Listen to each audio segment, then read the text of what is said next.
too.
Good evening and welcome to the Guilderland Central School District's Budget Q&A Forum.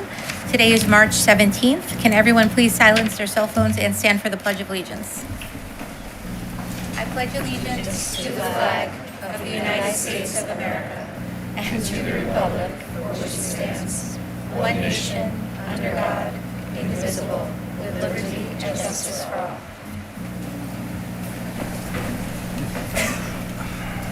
Okay, we'll start off with you. Mr. Howell.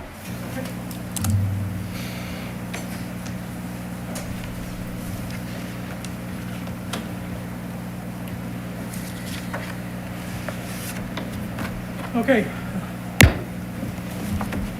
Good evening. For those of you who don't know me, I'm Dave Howell. I am the Director of Information Technology and Data Protection Officer for the district. I was asked to come answer some questions that the board had from the last meeting revolving around our installment purchase of Chromebooks for the year. So that's what I'm going to do. We have a student device continuity plan that kind of came out of the ELI, the Engaged Learning Initiative, that started back in 2016. At that time, students were issued one-to-one Chromebooks that went home from grade 5 all the way to grade 12.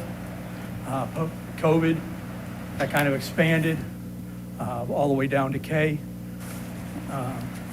So when I first got here, we were refreshing 2 grade districts, 5th and 9th. You got a new Chromebook in your 5th grade, kept it to 8. You get one at 9th, kept it to 12. Some of the devices at K through 4 were starting to get old, so last year we started including one of those grades in our IP, in our installment purchase. We did 4th grade last year,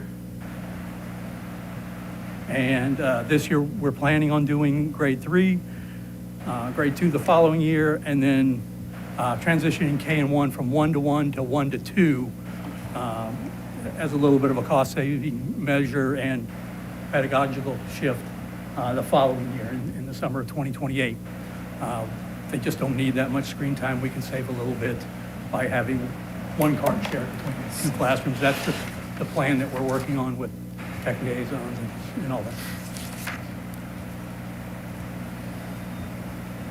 So what we're planning on for this year is about $500 per device.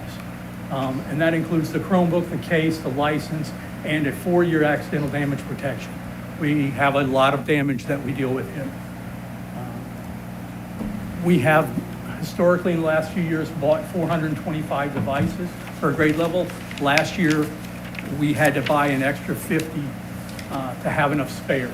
So we added a little bit to that last year. So as the way the IP works is when the board approves it and it goes to the Capital Region BOCES board, we can't change that price, at least in the up direction.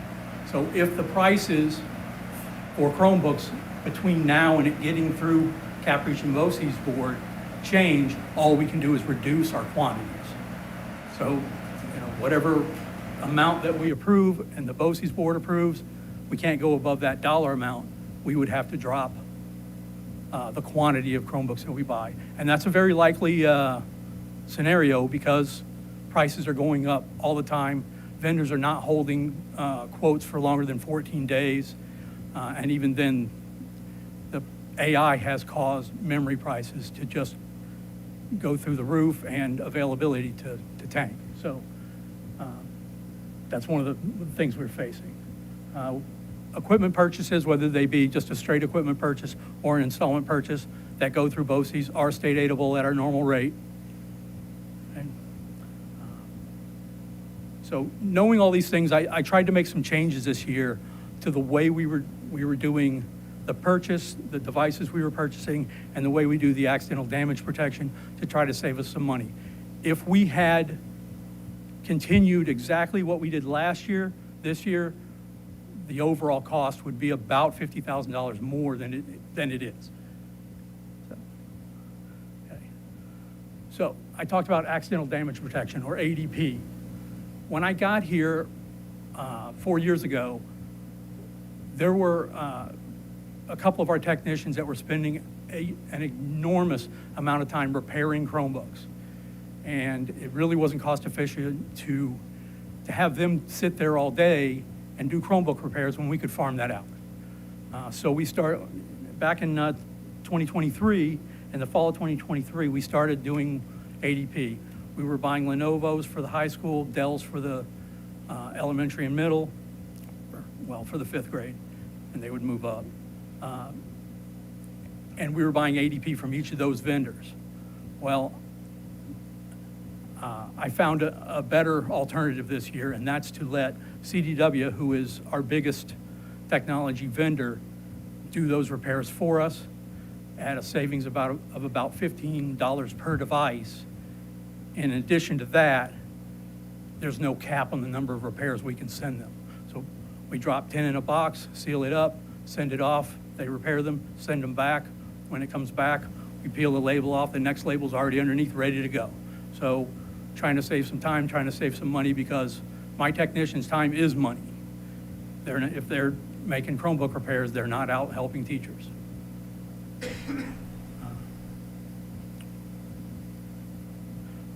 We also, before we started ADP, about once a year would pull in a BOCES person to help us catch up on repairs. We would always fall behind, bring somebody in. So that was an additional cost that we have not done since we started ADP.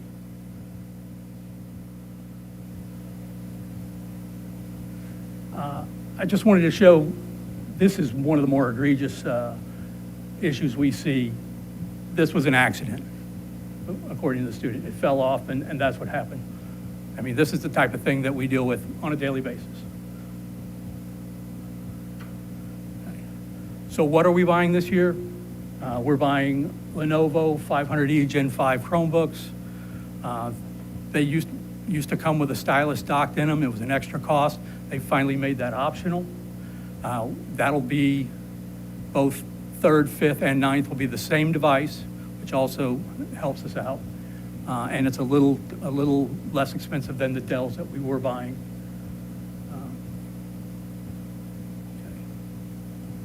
The question was asked, why not just allow people to bring their own device? Several reasons for that. One of them being that when we license a piece of software for use, we need to be able to deliver that to the students. I can't deliver it to a personal device. I need to be able to get it to the student device. The same software is being used by all the students, whether it be, there's legal reasons around that, around the protection of student data or personally identifiable information. I can't manage them if it's a student device. I can't make sure that we have the protections on them, the filtering on them.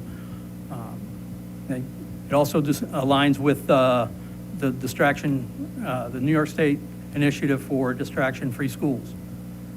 If I can't control them, if I can't monitor them, I can't comply with that regulation either. And equity.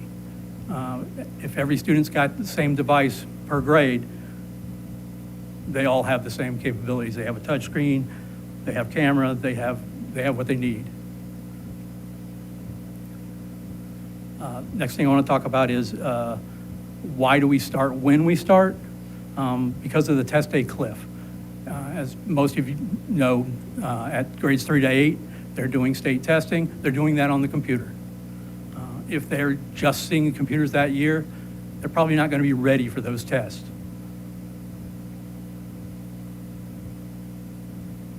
And it also helps us to meet the New York State Computer Science and Digital Fluency standards that came out a few years ago.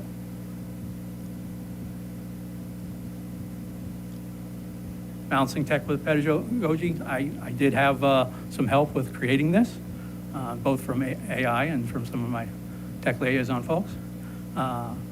So, teachers are trained to use tech as a tool, not a crutch.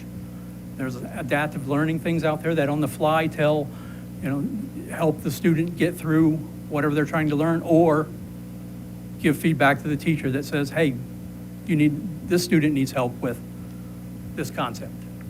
And then digital citizenship. The classroom is definitely the safest place for students to learn how to navigate the internet ethically. I'm not going to go through the 5-year plan, but I just want you to know that Andrew and I we look at this every year, okay? We have a plan. There is a rotation. One year I'm buying for the high school, the next year the middle school, the next year I'm clerical. Then I'm doing labs in one building or labs in the other building. Everything is laid out to try to reduce those budget spikes so that we have a nice level budget year over year. That's everything. That's Chromebooks, printers, desktops, Promethean boards, whatever it is. We try to level out that budget so that we don't have spikes. And then, in summary, and my recommendation is that we purchase the devices that I have recommended. We have a predictable cycle that way. We have universal access to the tools, comply with all the regulations that we need to, and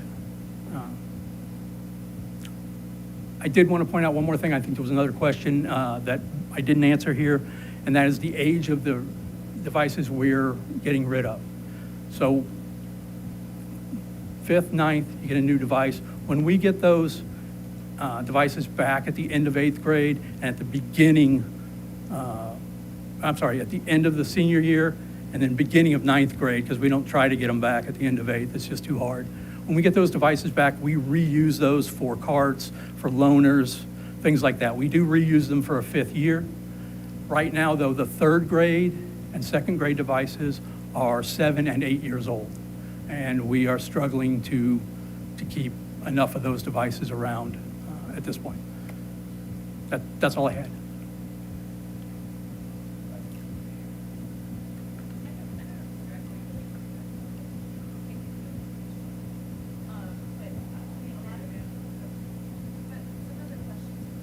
A bit about the Yonder. Can you answer whether or not, we didn't address Yonder pouches in this? Yonder pouches are not technology, and I believe it's going to be addressed later. Okay, so that's not for Dave. Okay. Yeah, I try to stay out of that one. All right, thanks. We did turn off student BYOD during the day. 7:28 it turns off, 2:28 or whatever it is, it turns right back on for them. That's all. That's the only thing we had to do with Yonder or cell phones. Dave, you threw an acronym in there. What? Bring your own device. Bring your own device. BYOD. Bring your own. Okay. So that they can, our buildings are all, cell phone black holes, so we allow people to connect to our network. I don't even have access. Thank you. Question? So, Yeah, go ahead. I'm wondering, you mentioned that the length of the length of the contract that we were presented with last week was 4 years, and you said part of the reason for that is to lock in the price. What's been the price fluctuation over the last 4 years that would actually surface? Because I'm imagining a situation where, I know you mentioned the AI is driving the cost of the chips up, but what if the opposite happens? What if the cost drops? The cost of the ADP isn't going to drop. The cost of devices might drop. Right, exactly. So I can jump Go ahead. in on that. So the 4-year installment purchase is paying for each year's purchase over 4 years. And that is really, as we had the cycle of buying devices, just like we structure a lot of things over multiple years to reduce the impact. If we tried to move away from that, the single year impact would be, significantly higher as we bought Chromebooks with cash rather than doing the installment purchase. And then the installment purchase through BOCES is aidable. So there's, we do look at what is the impact of buying on the market versus buying through BOCES. And we stick with BOCES when it is going to be a net savings to the district. Yes. Have we ever priced, like we do with the health insurance, like a consortium outside of BOCES, like doing a bulk buy with other districts? We receive 60% aid on purchases through BOCES, so we haven't, but we'd have to get substantial savings to. Frequently, BOCES is slightly higher than the market value, but when we factor in, again, the aid we receive in the following year, but almost all purchases we make through BOCES, we review regularly to look at what does the market say versus what is the cost we're getting through them. I do, but Nina had her hand up first. All right, sorry, are there other options with the BOCES sales? So for example, touchscreen probably is more expensive than a regular screen. Are there other options that are available? I have evaluated that with our tech folks, with the instructional tech folks many times, and I was actually fighting for, we don't need, the capabilities that we have. 5 minutes later, I walked out into the, 5 minutes later, after I was questioning, do we really need 2-in-1 touch screens? I walked out in the hall and there were several students walking around with them in tent mode, taking videos, talking about bullying and making videos about bullying. And I was like, oh, you just killed my argument. But the touch screen, so the world-facing camera is kind of what I was talking about there. The touch screen, absolutely 100% needed for 3-to-8 testing, especially the math. It's very difficult to take that test without a touch screen.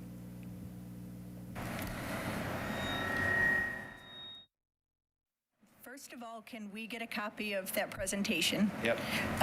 Thank you.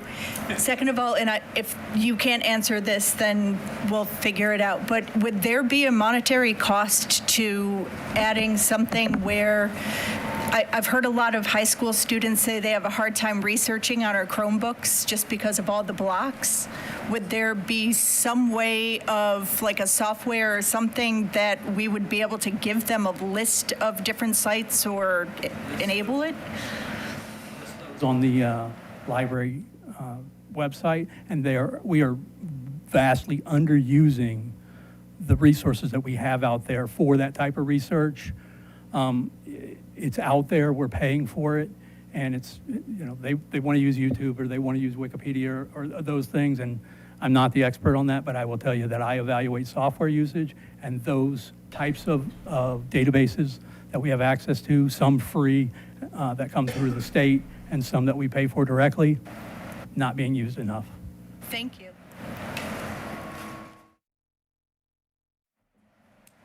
Any other questions for Dave? Yeah, one more. What Up here. would the cost savings be? We didn't have 1-to-1 in our kindergarten or first grades. Half of a cohort, so 400-ish Chromebooks times 500.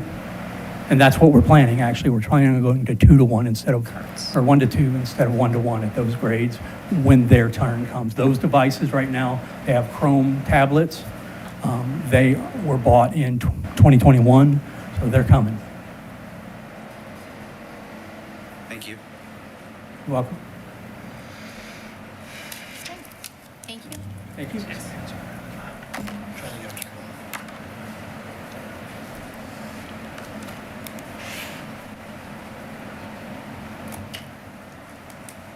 Good evening. My name is Andrew Van Alstyne. I'm the Assistant Superintendent for Business. Moving us forward into the budget Q&A, I'm going to share a few slides talking about where we are in the budget leading up to today, some tax cap scenario questions the board has asked us, and then a few questions we also received on enrollment trends and how we may or may not address future enrollment declines in the current year's budget. Our budget process as a district starts back in September and October.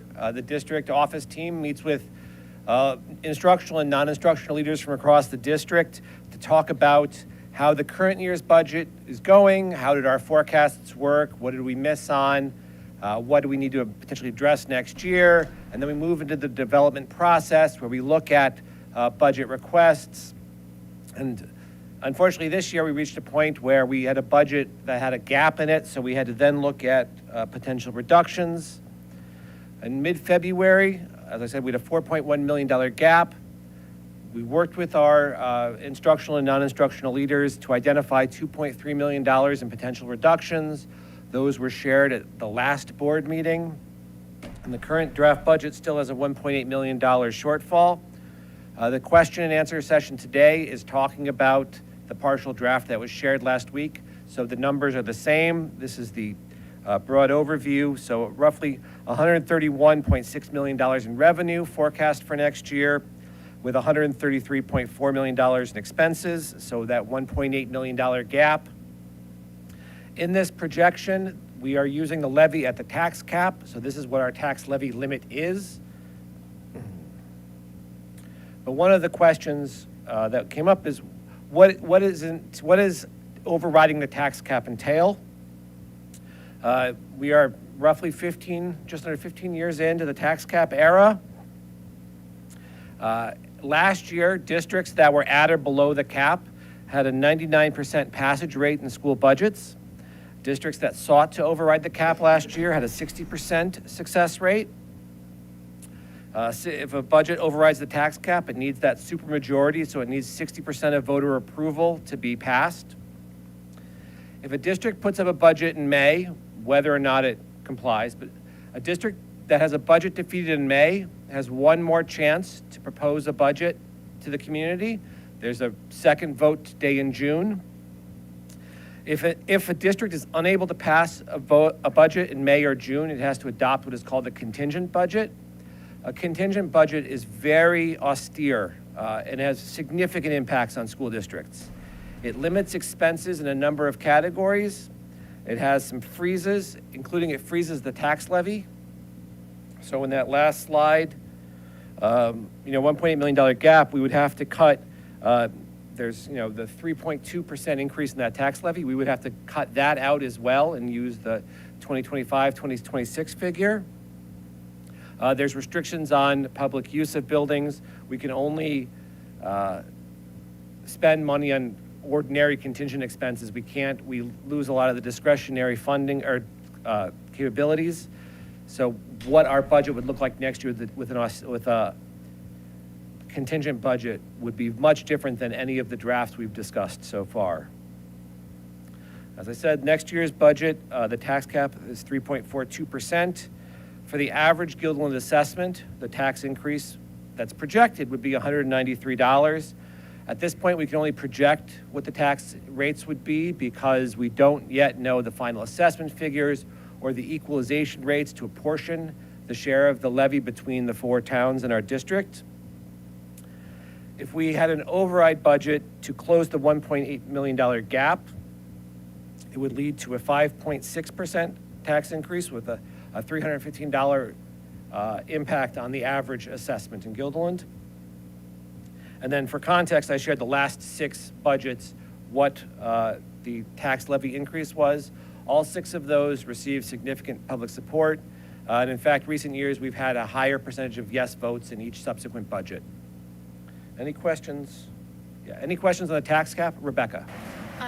You mentioned to close the budget gap, it would be 5.58. Is that the $1.9 million? That's the 1.8, it's a $1.8 million difference. Yes. Not the 4. Not the, so if we wanted to close the 4, I don't have the figure in front of me, but you can look up exponentially. Every percent is less than $1 million.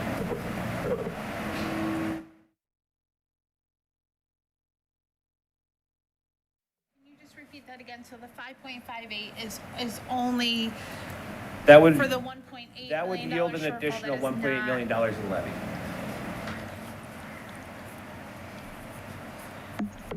All right. Kind of adding on to that, is that exactly to the $1.8 million, like to the cent, or a little over / under? Well, the $1.8 million is not. If you saw the previous slide, it is the difference between the spending budget that was proposed last week and the revenue budget that's forecast. The gap between those is what was put in here. So it doesn't include any use of fund balance or reserves. It doesn't include any either restorations or additional changes. It's more to give, I think, a sense of what the impact would look like in the scale rather than this is a dollar recommendation or a dollar level provision. Meredith. Does overriding the tax cap in the current year affect your base tax rate for the next year, or would it go back? No, each year's tax cap calculation begins, and the presentation from last week's board meeting, which is available online, lays out the entire formula. But the starting figure is what was last year's what was the current year's tax levy. So our tax levy limit for next year starts with our 2025-2026 tax levy. There's adjustments for payments in lieu of taxes, which are those agreements that industrial development agencies reach with companies. There is an adjustment allowed for growth in the amount of assessed property in our district. One of the things that happened in our district relative to the other districts, and part of why these rates are lower than the current year, is we had growth in assessed property, but we also had reductions from all of the tax grievances. And as those worked through the system, they lowered the increase in property wealth in our town compared to both our history and other towns. And then the third factor that really accounts for the 3.42% relative to the other recent levy increases is the 2025 Future Ready Capital Project is beginning to be paid for with next year's budget. So that's an exclusion allowed to the tax cap that is coming into next year's budget. Can I answer that first? So whatever the community approves as the budget for the upcoming year, that is the tax levy approved in that budget is the base for starting the next year's tax levy calculation. So it would increase taxes, the tax levy, from not just this year, but every following year from that point at which the tax levy was increased. Right, because that's your starting point for the next year. And I'm the sorry. opposite I'm is all- sorry to interrupt everybody, but we're getting messages that it's really difficult to hear. So if you can lean into your mics and speak directly and loudly, that would be appreciated. Yeah, we have Christians over there trying to work some magic as we speak, literally as we speak. The other factor is if you have a contingent budget, you have to also start with that tax levy. So that's the starting figure in the following year. I just want to be like very, very clear. So let's say we override the tax cap, we do the 5.58%, everything goes great, and we reach the 60% threshold. Then next year, we would start at 5.58%? No, we would start with that dollar figure. So we would start dollar next year. figure, okay. Next year's levy calculation would begin with the 89 million and change. You know, that whatever our levy figure is, that's what we would adjust. That makes sense. Yeah, that Okay, makes more thank you.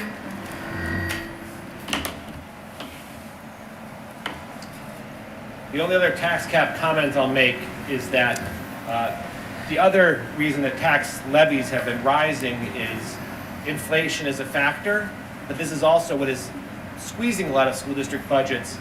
The more inflation is above 2%, the worse the impact on our budget is because we are paying real expenses that are subject to inflation, but our tax cap is artificially lowered because the inflation adjustment is capped at 2%.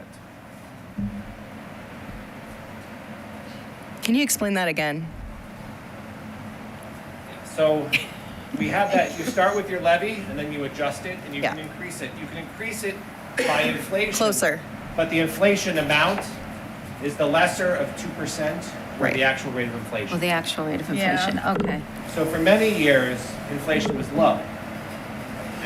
There were some years where it's less than 1%. But when inflation has been, recent years, 3, 4, or higher percent, the inflation figure we use is still capped at 2%.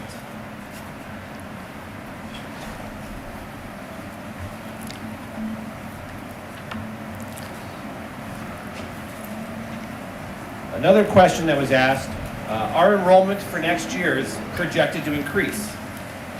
If that's the case, why is declining enrollment an issue for next year's budget? This is our actual district level current year enrollment on Beds Day and our projected enrollment for next year. And that bottom, we show a very small 12 student projected increase for next year. But within this overall increase is a severe drop at the early levels. I mean, I will point out this year we have 288 kindergartners and 386 fifth graders. That is a tremendous difference in cohort size within that one school. This is a graph of elementary enrollment trends. This side, the cluster of bars closest to me is kindergarten and first grade enrollment. The middle is clustered second and third grade enrollment. And then the furthest bars are fourth and fifth grade enrollment. The enrollment decline is only hitting our early elementary levels. Even the sort of middle elementary are seeing declines, but are relatively flat in recent years. But we know those declines are coming because if we look at the K1 bars versus the 4-5 bars, there's an enormous difference.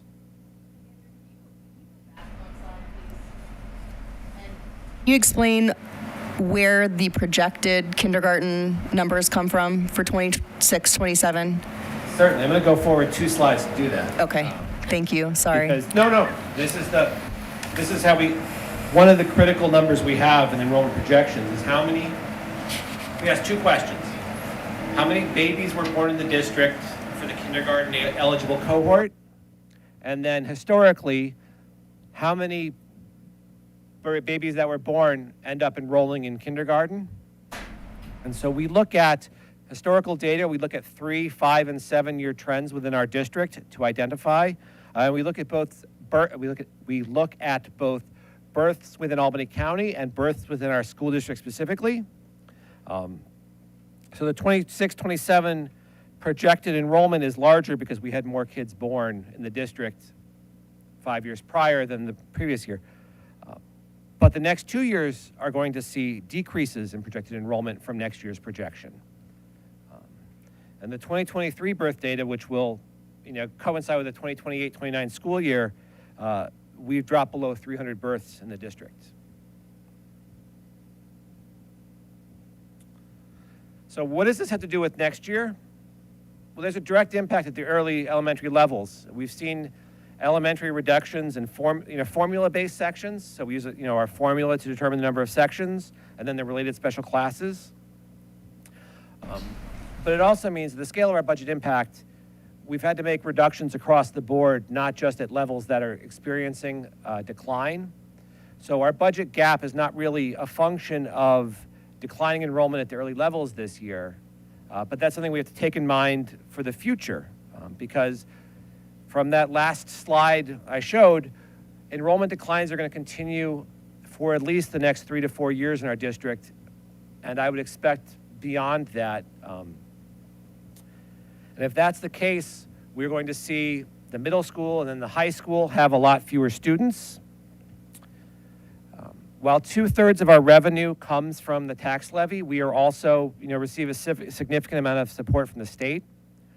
Our discretionary funding from the state, our single biggest source is foundation aid. This is the formula for funding school districts in New York State. It's now a fully funded formula in the state, so the state fully pays what the formula says to districts. But if a district's formula amount falls below the aid it receives, it becomes save harmless or hold harmless. And when that happens, districts receive much smaller increases. If our enrollment continues to decline, we will almost certainly become, save harmless and sort of fall off the formula. For a sense of what the scale of impact that has, if we were save harmless this year, our projected aid for next year would be $430,000 less than it is, being on the formula. We're not the only districts seeing birth rate declines. So in 5 years, when everybody is seeing declines in their enrollment, will that mean that everybody is getting reduction in foundation aid, or will they adjust those formulas to fit the actual enrollment of districts throughout the state? That's it. I'm going to finish one point in this, and then my next. You didn't see this, but it's like you have a sixth sense here. The next slide addresses this as well. No, it's not at all. The final point I want to make is that we know we're going to have to make reductions in the future. The further you put off aligning sort of your resources with your enrollments, the bigger the year-over-year impacts have to be, right? So starting the planning now lets us try to smooth the impact of the transition to smaller enrollment. But Are other districts experiencing these declines? In a really big sense, we know that across our capital district, across the state, across the country, and in fact across the globe, birth rates have been declining. But for us, well, let's look at suburban council peers. So this graph shows the number of births in districts for red, which is Guilderland, and then all of the non-city suburban council districts. So suburban council minus Albany, Schenectady, Troy, and Saratoga City school districts. We're both declining, but our decline is more significant than the overall suburban council. They're on different axes, but I'll show the percentages in a moment. Then that second question, right? How do births translate into enrollments? Our falling birth rates are also mirrored by larger declines in kindergarten enrollment. And remember, this is a lagging one. So those drops that come at the end of that chart have not translated of births have not translated to kindergarten yet. So in the chart I showed, between 2015 and 2023, the number of births in our district fell 18.9%. For other suburban council districts, they fell 5.9%. Now there's variation within those. A few districts had modest increases. A small number had, decreases on the scale of what we experienced. But looking at the whole, our drop is much more significant than, the totality of the suburban council, the non-city suburban council districts. And then for the kindergarten enrollment, our kindergarten enrollment fell 17.9%, but the non-city districts, it fell 1.6%, which tells me that the translation rate, or so the ratio of births to kindergartners, is worse off in our district than in our peer districts, because they have a larger decline in births than they have in kindergarten enrollments.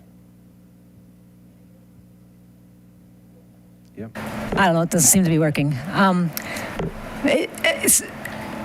The question really is, how is it affecting us this year? We have 12 extra people, or 12, we're talking projections, right? And that's fair, I get it. But the question is how is it affecting this year? Are we padding someplace else to prepare for that, or what? Can you give me a little Still my thunder, Kelly. We are literally, so to address it, at the early elementary levels, we've reduced sections and we've reduced the special classes that are associated with those based on our class size guidelines.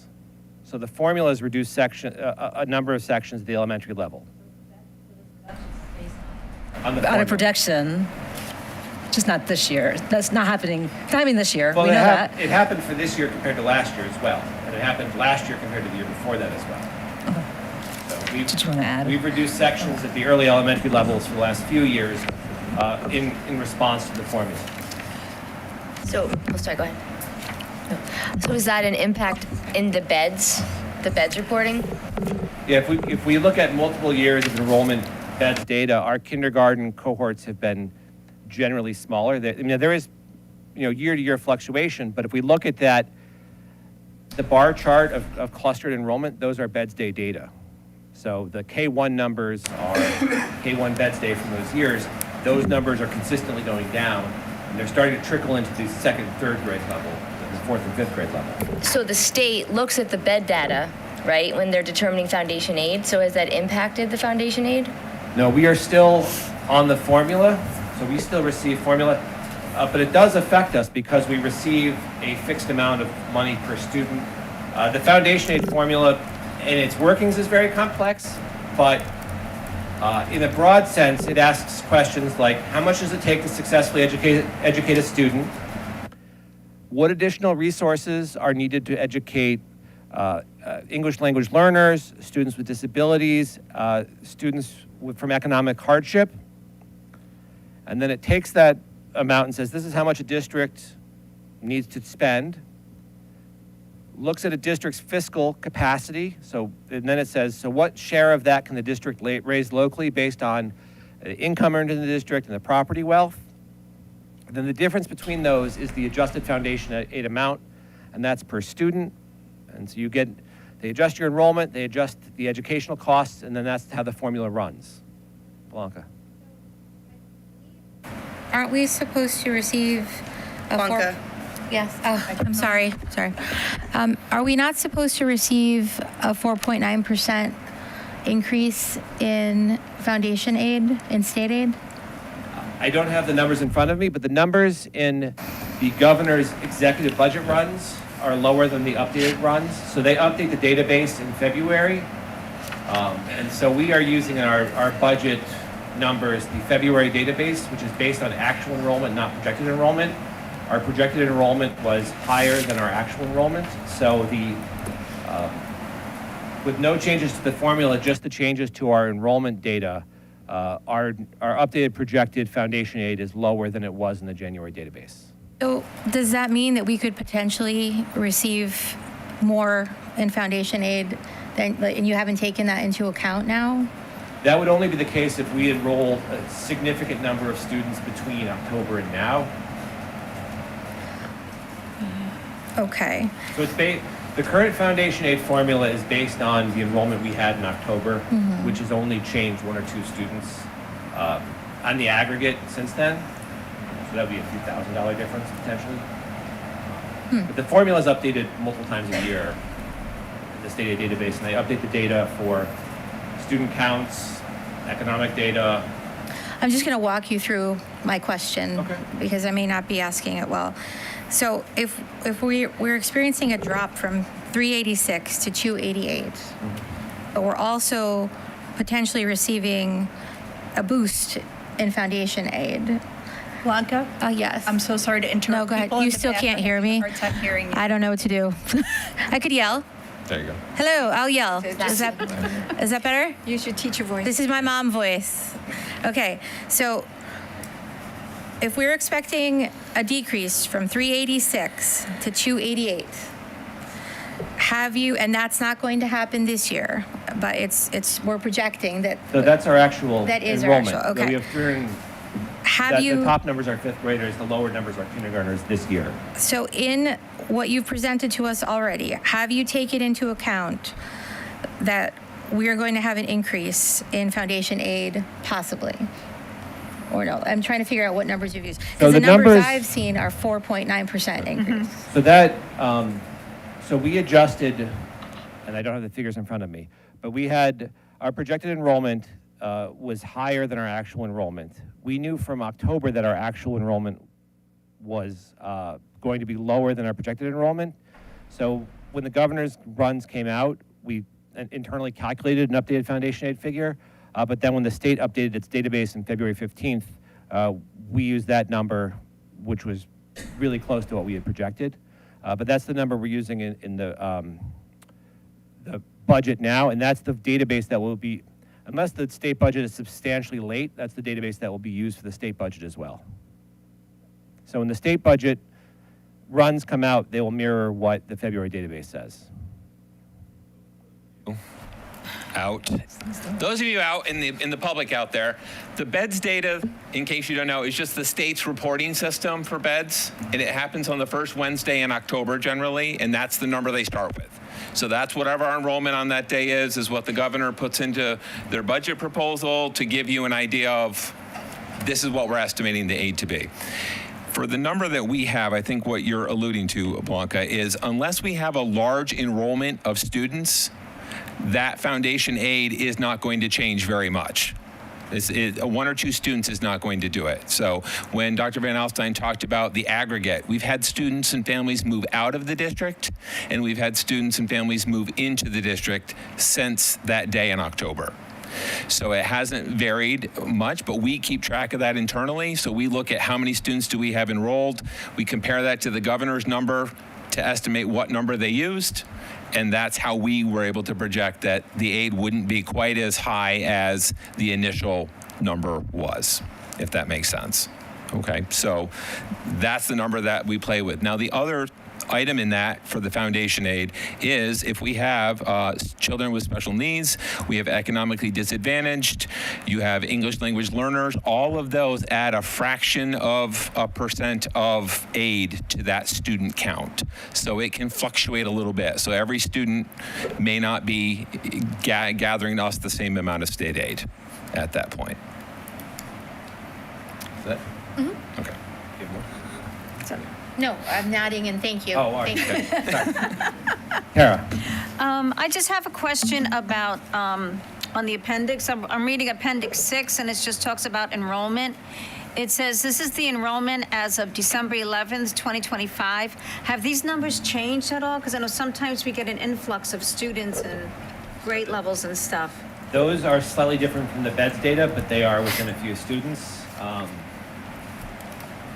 I haven't looked at district-wide data in the last month, but generally, we look at it throughout, periodically, and it really, at the individual grade and building level, there is variation.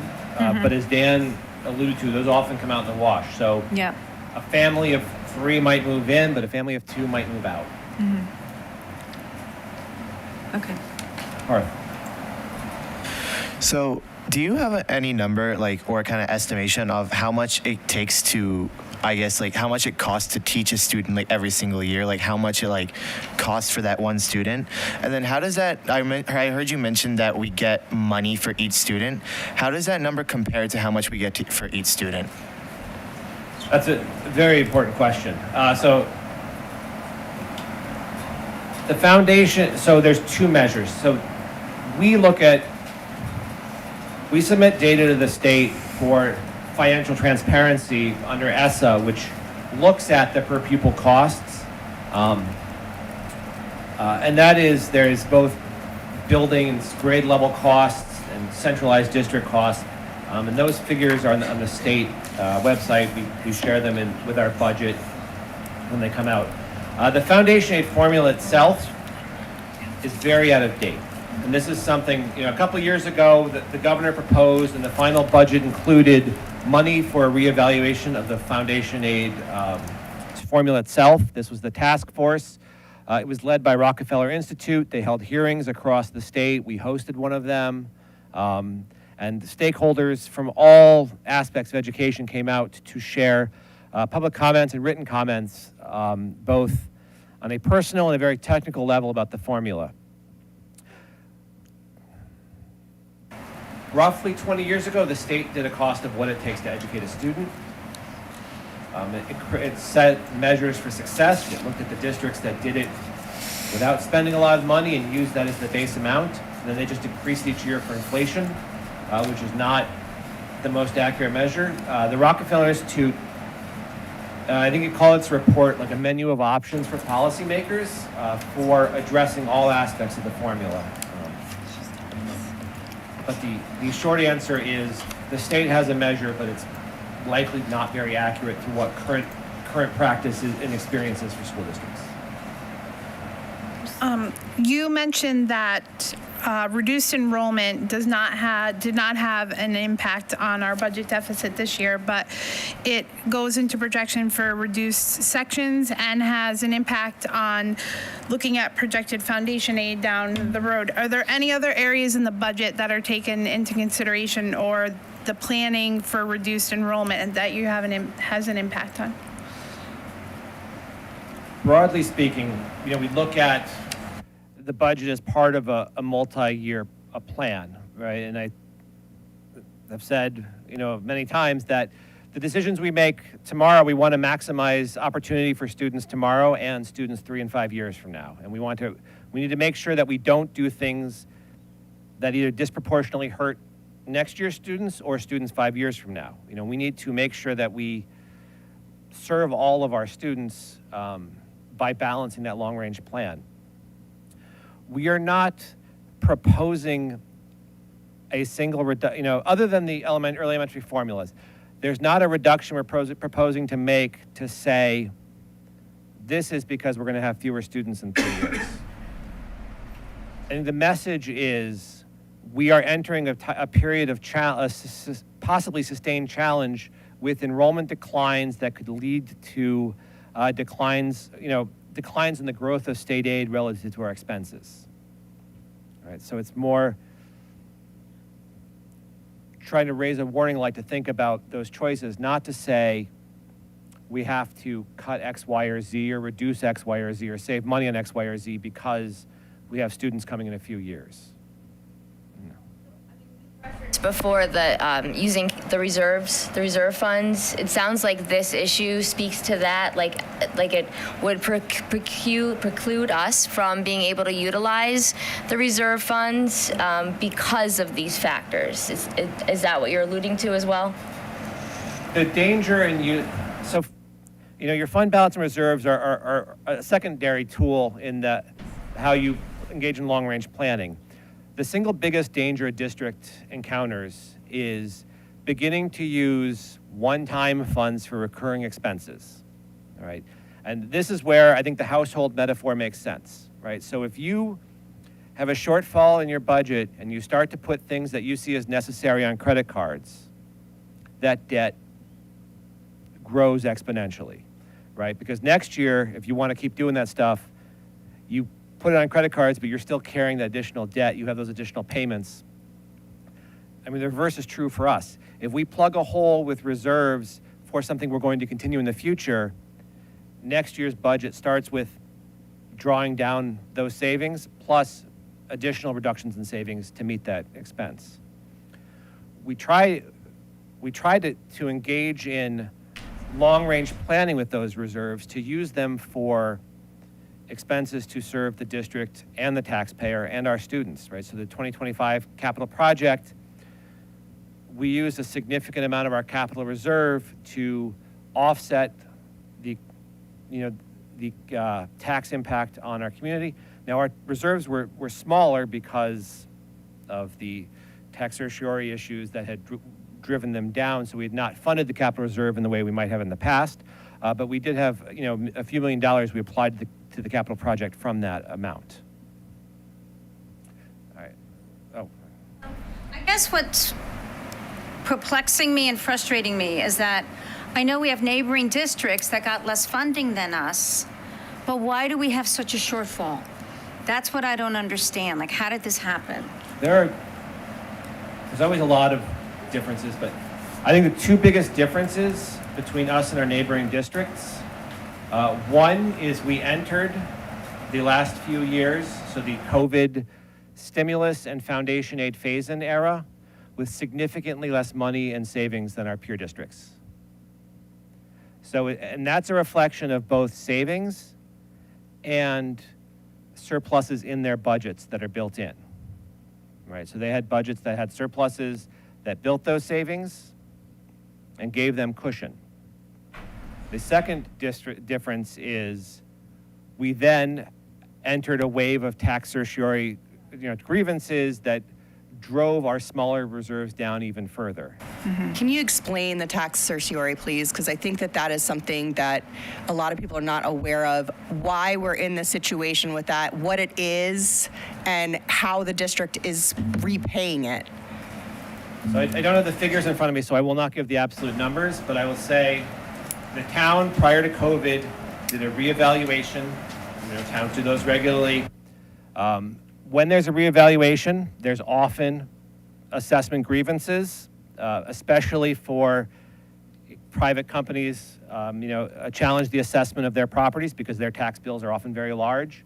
So we had a very large, significant wave of tax grievances that then played out through the COVID era.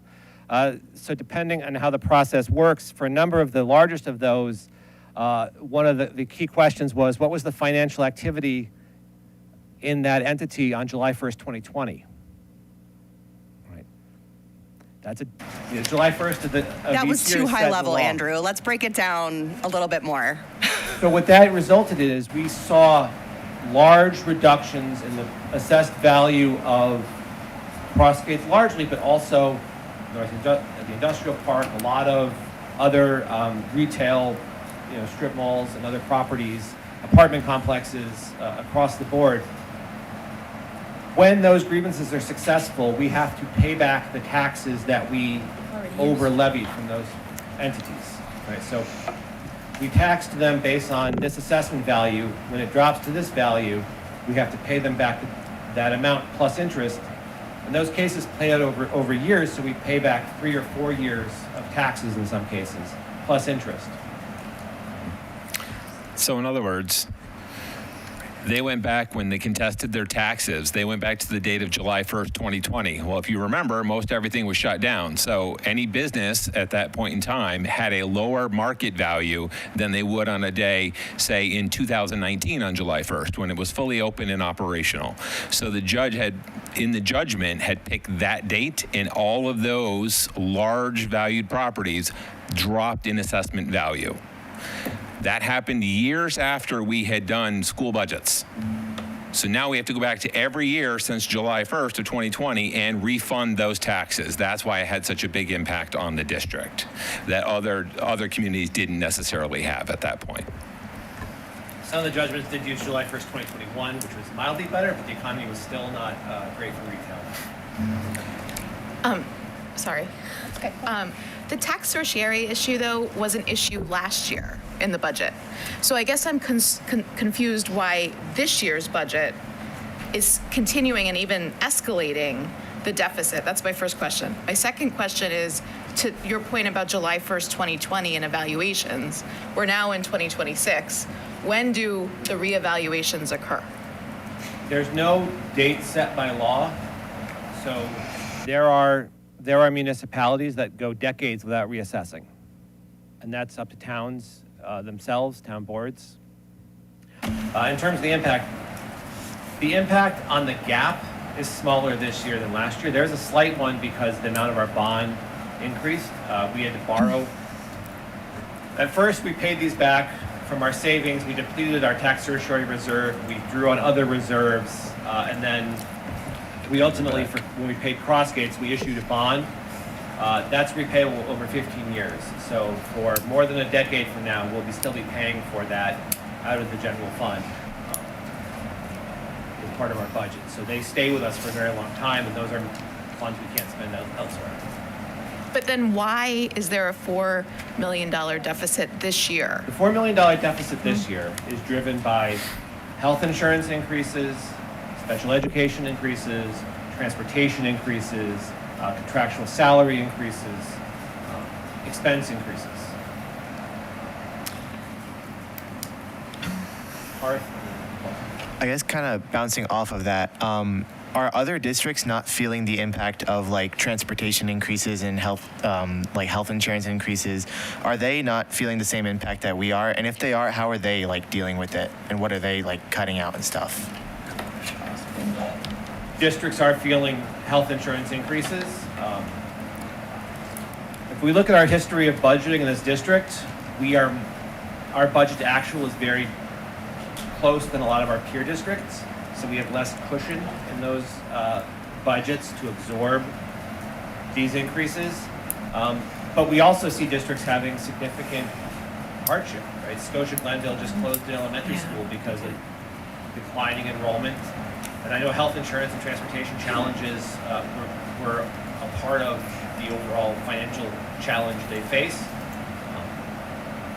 And I also, from talking to my peer districts, I think the sense is a lot of districts are going to be in similar, if healthcare costs continue to increase, the challenges will become more widespread next year or two. Oh, do you want to go first, Katie? That's okay. Okay.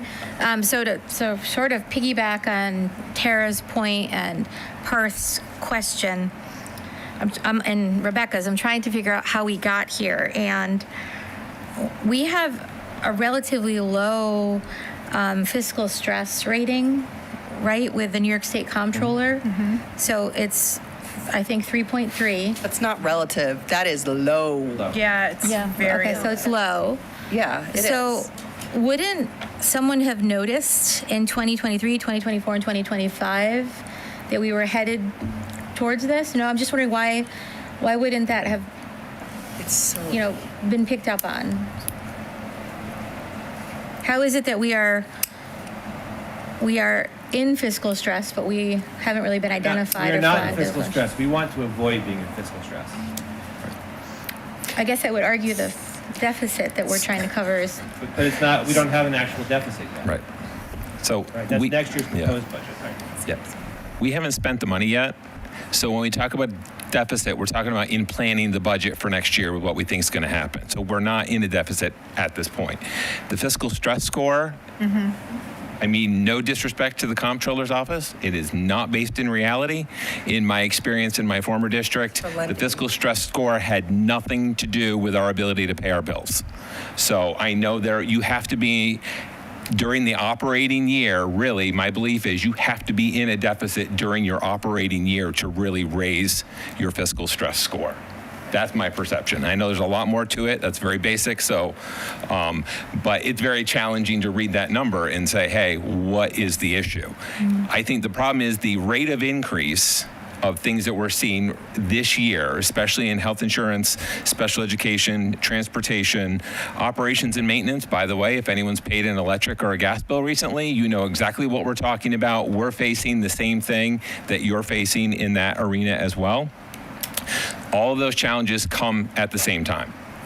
How we got here is a much longer and more complicated story, and you would all be a year older if we really went into the depth of the detail. But essentially what happens is, as we move from one year to the next, if there are a number of fiscally austere years where there's not a lot of spending, the increases are lower than they may necessarily have been on a regular year, that compounds over time because your tax levy is your starting point for next year's tax levy. So whatever the voters approve, so if we had a board that said I wanted a 0% increase, that's what starts next year.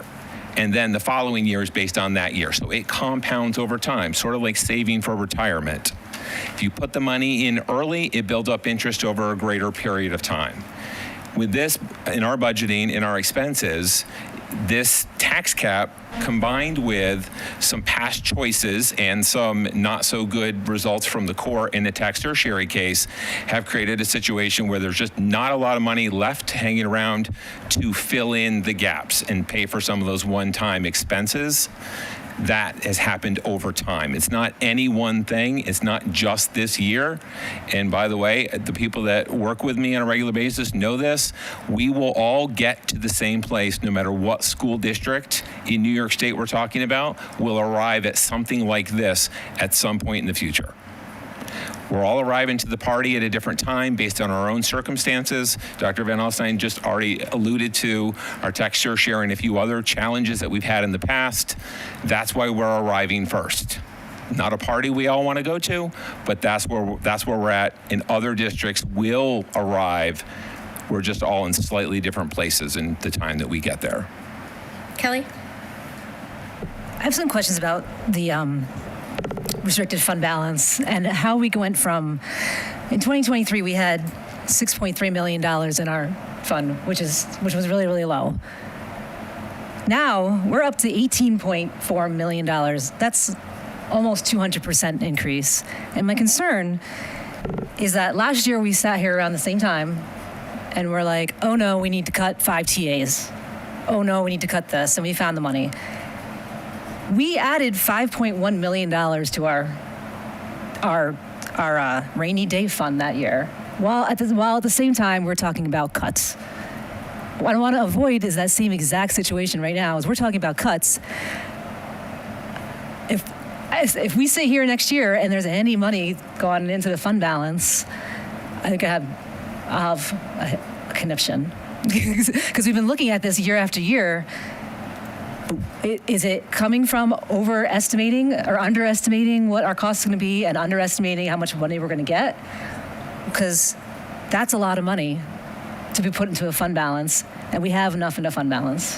So that was a one-time, so the largest increase last year was a one-time thing between roughly $3 million we budgeted for transportation contracts and the significantly lower amount we spent. So that accounts for a huge chunk of that. The other factor that really increased our fund balance the last 2 years is... They can't hear. You got to say it Go again. back and reset So go what you back. just said. We had budgeted somewhere on the scale of $3 million for contract transportation that we spent very little of. That was a Last year. one-time thing, which is what was addressed this year when we slashed contract transportation budget. The other significant factor in growing our fund balance the last 2 years was somewhat artificial. When we borrowed for the Crossgates refund, We also borrowed to restore our cash on hand to prevent fiscal stress for other refunds that we paid out of fund balance in previous years. Meredith, go. So we're still on track this year, though, to add money to the fund balance. I was just gonna ask. So, and it's a significant amount of money. So I understand that last year may have been a one-off with the amount, right? But if we're still, after 1 year of cuts, like talking about cuts last year, and we are still putting money into fund balance, why? And is this going to happen again? You're going to cut, not you, sorry. You know, things are going to get cut, and then at the end of the year, we're going to put money into fund balance. That seems absolutely crazy to me. Are you referring to the 900,000 that Yes. you talked Yes, about? I yeah, was just yeah. about to ask. The $900,000 surplus that we heard about at the February meeting and then was decreased a little to 910,000 in the March meeting. Yep. Like in a time of fiscal stress, your goal should be to be at zero at the end of the year, not 900,000. Not when we have cuts and, you know, people losing positions. Not okay. At this point in the planning of the budget process, we had a $1.8 million gap. What the board directs us to do with any said fund balance is what the board directs us to do. Okay. That's the point that we're at. So the budget that was made so far did not take into account that roughly $810,000 that's in there, Oh, okay. Okay. but the board can direct that. But he just went through the description of what you do with that money over time. So But Dan, it's not really 1.8 million. It's really 4 million because we're Right. talking about the Right. deficit, Starting the number. starting number that we were showed last week. Right. And I think that is really what reflects the frustration from this Yes. side of the dais. Yep. Is that a couple meetings ago we got the thought exchange results showing the community's goals and values, priorities, Yeah. and the the draft budget is in many ways antithetical to those goals and priorities. And so that's really what we're getting at, is where is this coming from and what can we do to ameliorate it? That makes sense to me. Does that make sense Yes. to Yeah, what- that's perfect.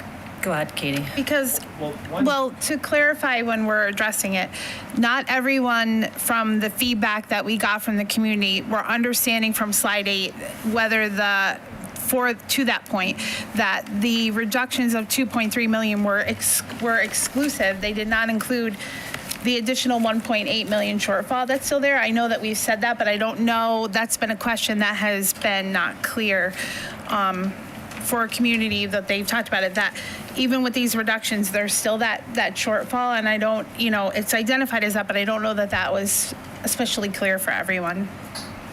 Well, I want to. It's Back to what you're talking about. proposed reductions. Nothing has happened. This was a proposition, and we saw it the first time. last week. The first time for you, Yeah. the same time as you guys saw it. Yeah. So now our job is to find out what our values are. What are we going to? How can we find the money to fund the sources? And that's kind of, I wish we kind of get towards when that conversation is going to happen. Hopefully sooner than later, because I don't think anybody on this board wants to cut any of these things. It's not what we're interested in doing.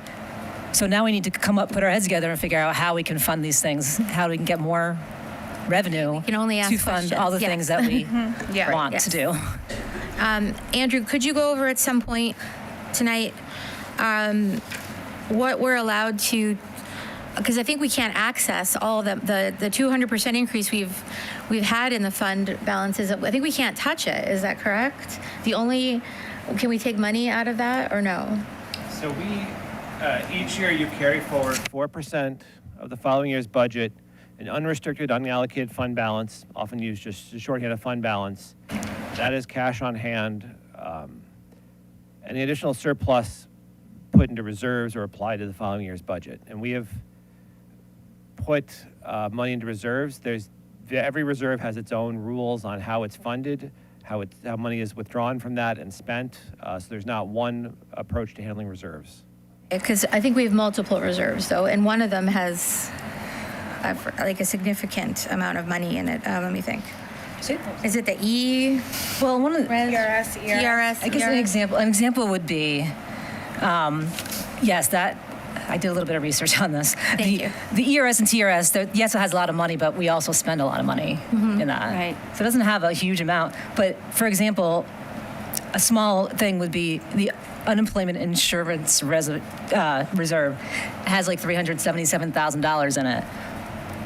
We intend this year to use only $48,000 of that.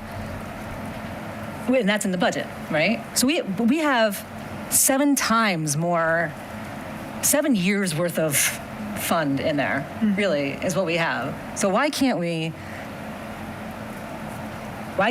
use that money directly from the reserves this year and not allocate any money in the budget for the unemployment insurance? Is that something that we can do?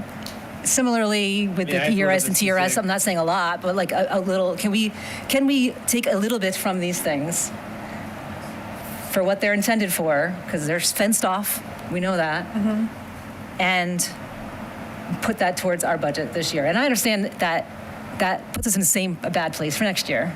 We got it.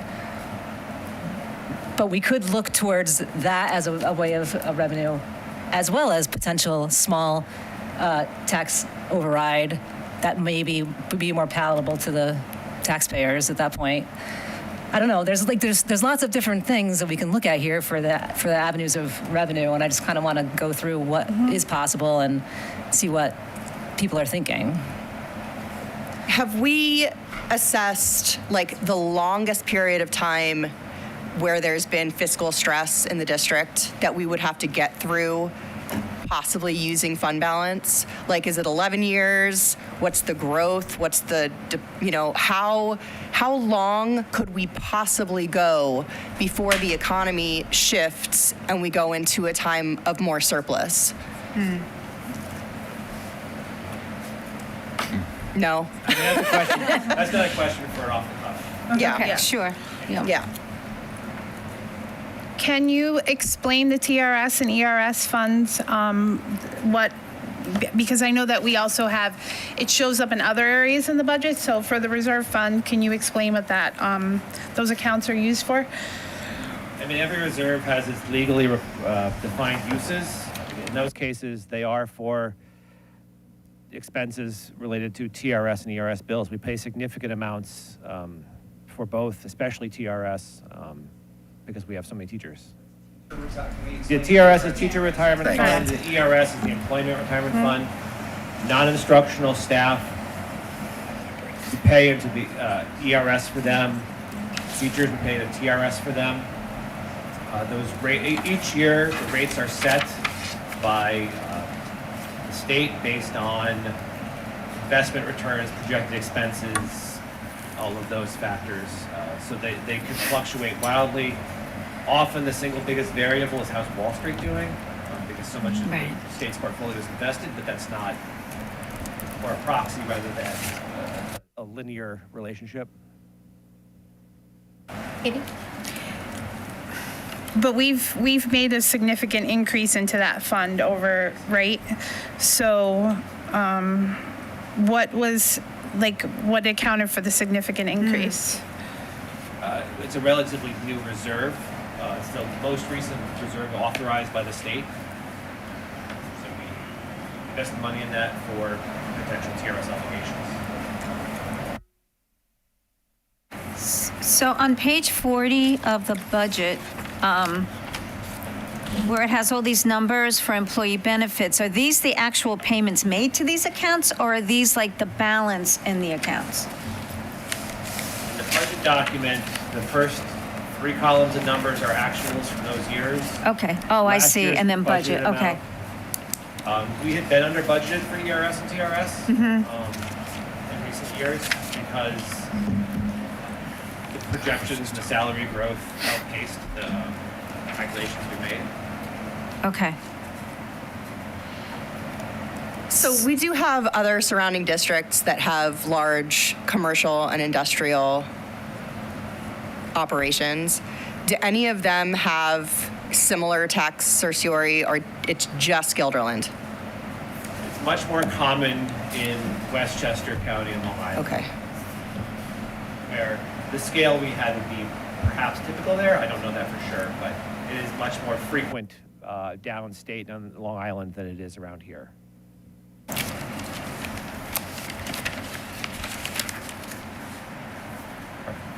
Is there a place where all the information you were talking about all the different types of reserves and how much we have available, is there a place where that can be accessed?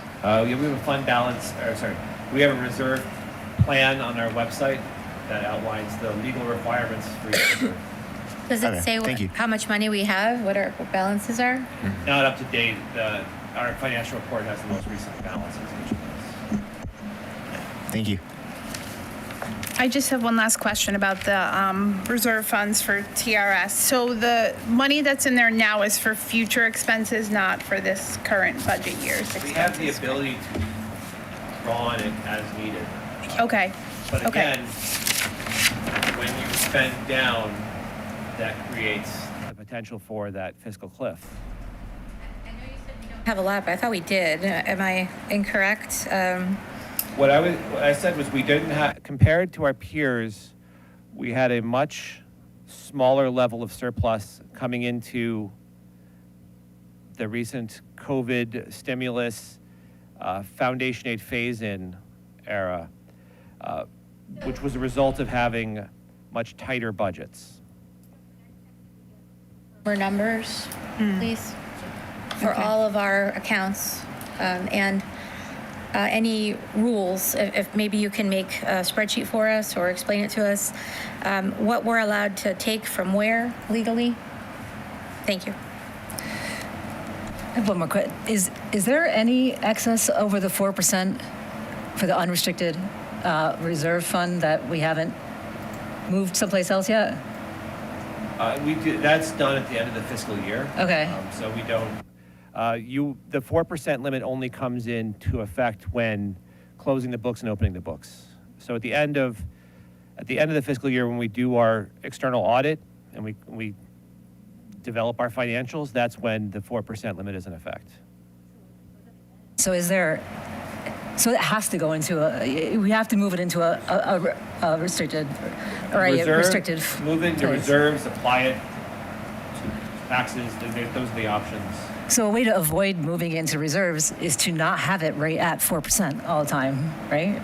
Like, can't you Can you have more than? be at 3.8% and Generally, I'm trying it's to more avoid- favorable to reduce from reserves than fund balance because of the cash on hand Right. benefit. But yes, the larger point is true. I'm just trying to avoid this.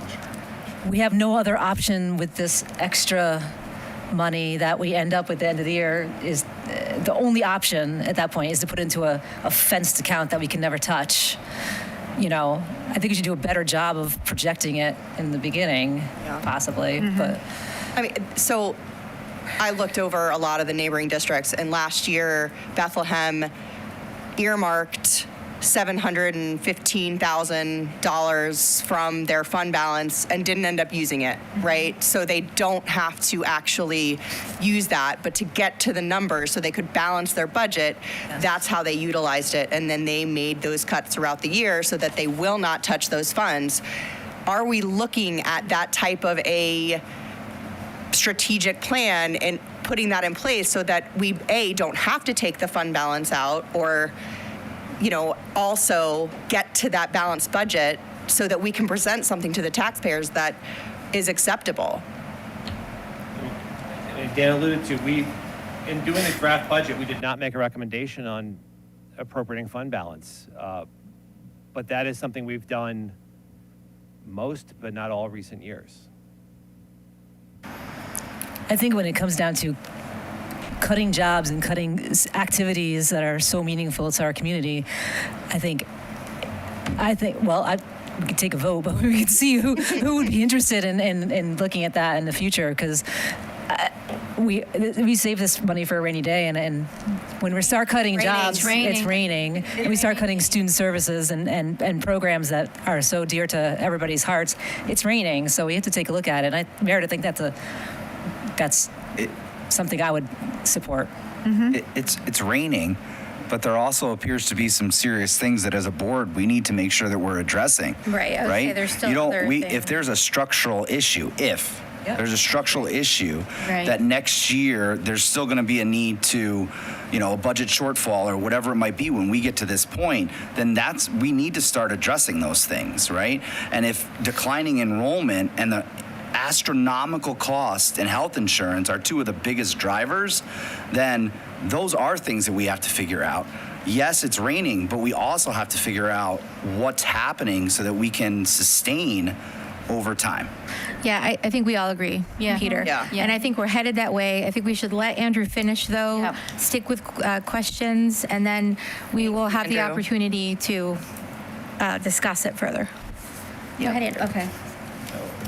Moving on, this is where we're going to transition to some moderated questions that were submitted by the board, incorporating some of the questions that also came in from the community. I want to thank everyone for coming here and sitting. The depth of passion in this community is pretty remarkable. We received dozens and dozens and dozens of emails that were overwhelmingly constructive.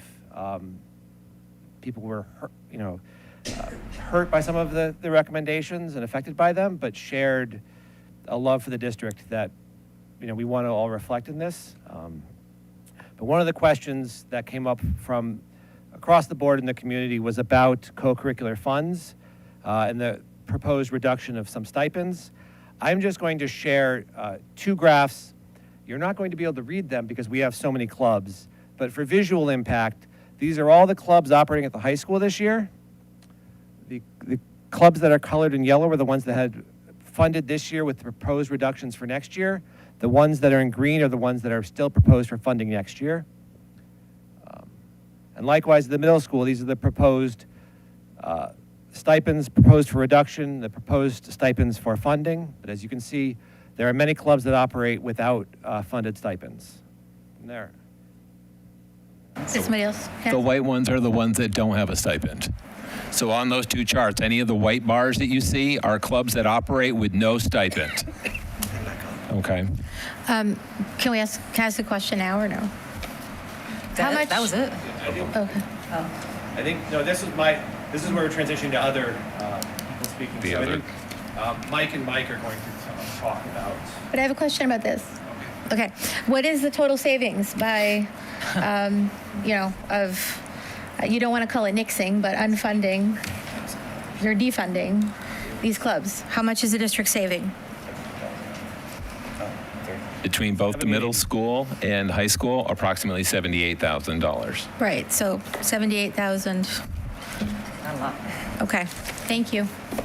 The ones in white are not funded. Are they not funded because they've been created within the last 3 years or because of some other reason?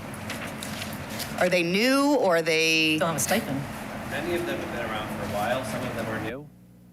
So we have a mix of new and longtime clubs. You want me to speak to this one? Get a stipend.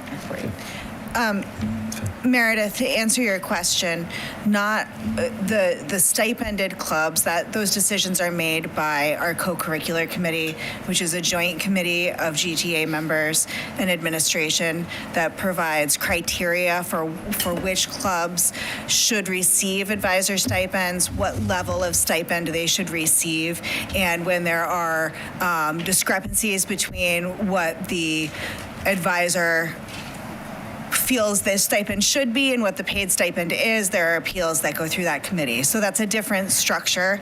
But the bottom line of that slide is that, yes, there are a number of clubs that have not had stipends historically. And the ones that were in yellow were the ones that were the proposed reductions. The ones in green were not currently get a stipend and are not up for reduction. But every single one of those white are overseen by a staff or teacher. Correct. So every single one of those clubs is overseen by someone. Correct. The whites do not receive a stipend. Correct. Which means that the clubs or the sports are not actually going to be proposing to be cut just the stipend. And a lot of the community, I think, understandably was concerned about that. Correct. However, I'd just like to state too that we can't require faculty to support or advise those groups.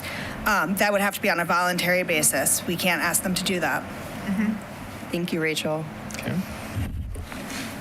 So now we're going to move into the 7 questions that we've curated from the board. We'll start there, and if I could ask Mr. Laster and Mr. Piscatelli to come up, whoever is going to speak to co-curriculars, if you would head up, and I will ask the question that was asked. Why cut any co-curricular stipends, and does that mean that the club won't operate? And how were the recommendations arrived at, besides the fact that you were asked to find reductions? Well, I think we got to start with the statement that we think all these co-curricular opportunities are valuable for our students. So when we make these decisions, we don't make them easily.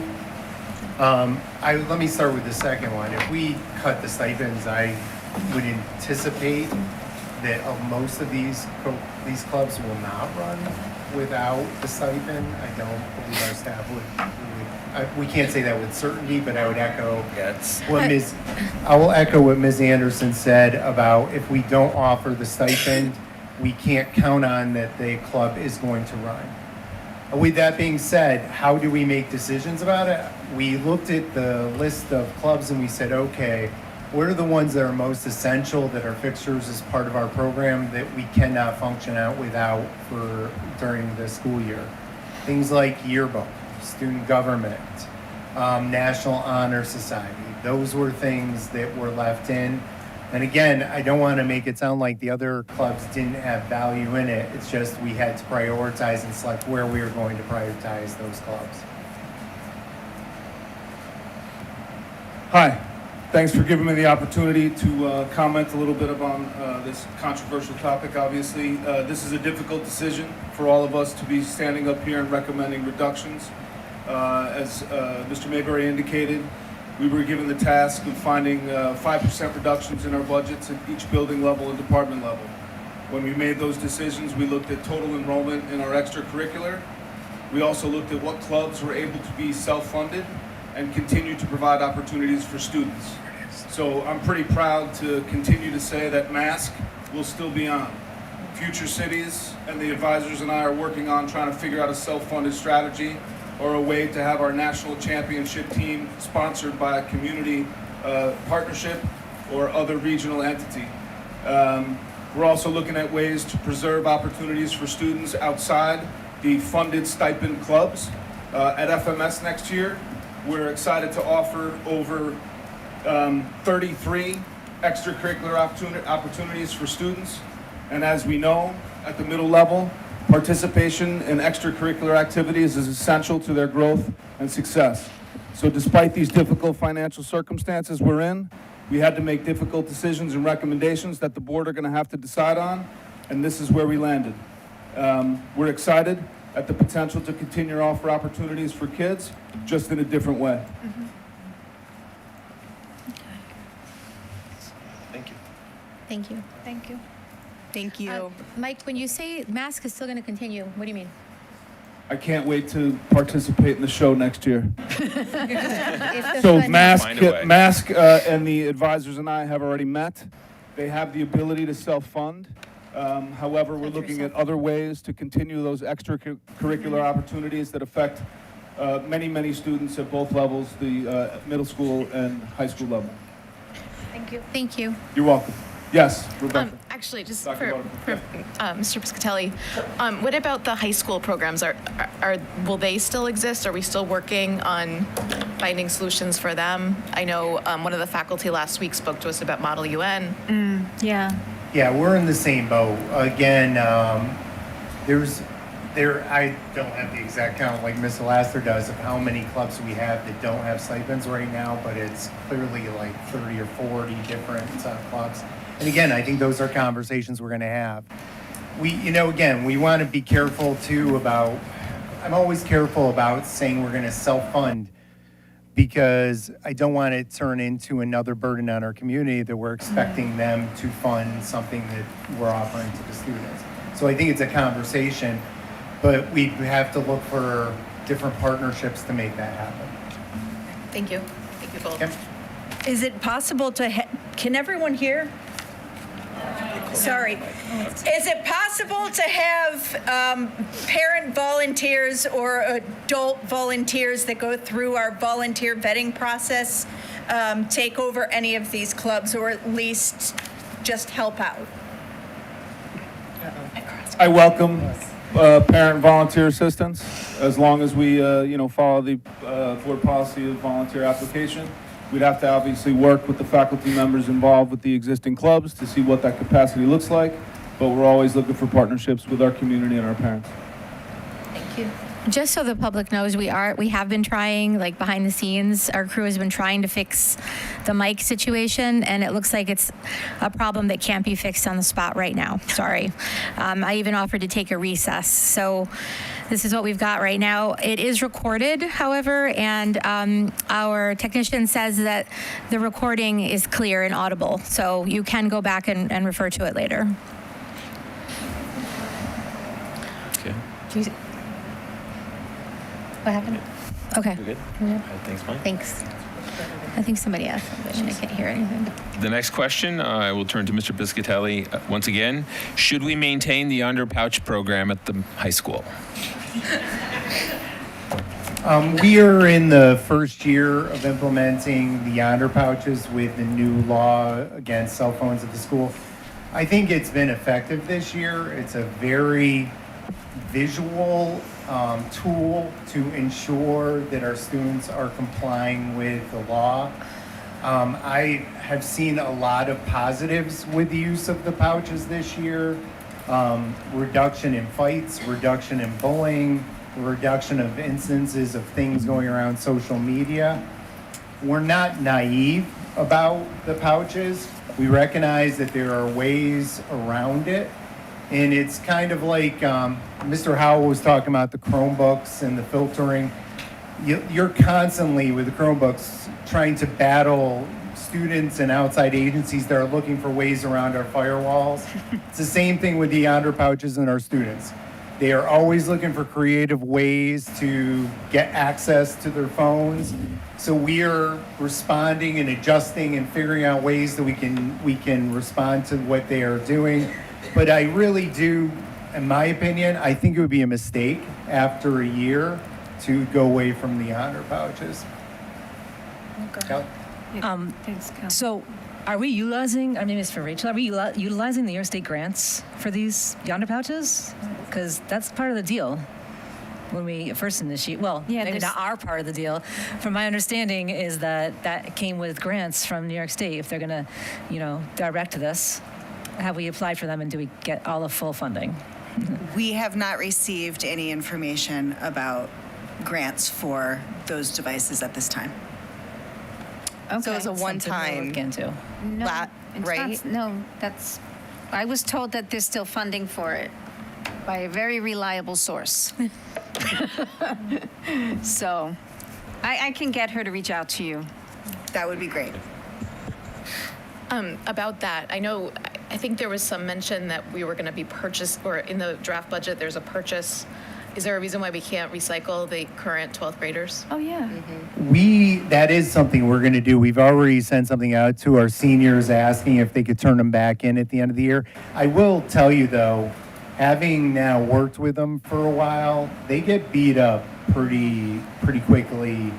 They're in backpacks. I have become an expert at fixing the honor pouches this year because it's a pin system that locks in it, and when students unlock their yonder pouch and throw it in their bag, the button gets pushed, the pin pops out, and all it takes is a book or something to weigh on it, and it bends the pin.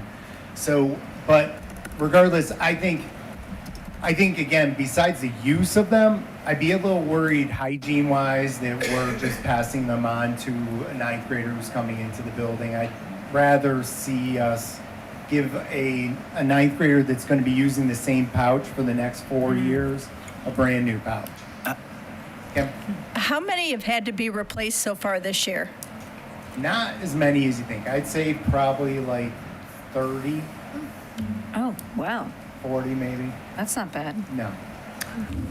I don't know if this is a question for tonight or for another time, but it would appear to me that with the middle school students more used to it than the year prior, although middle school last year was still pretty great, even before the ban came into effect, that there would be less, they would be more used to it, and then maybe less of a need to spend that amount of money on those devices, and what other options and what conversations are taking place. I don't need an answer for that tonight, but just kind of plant that seed.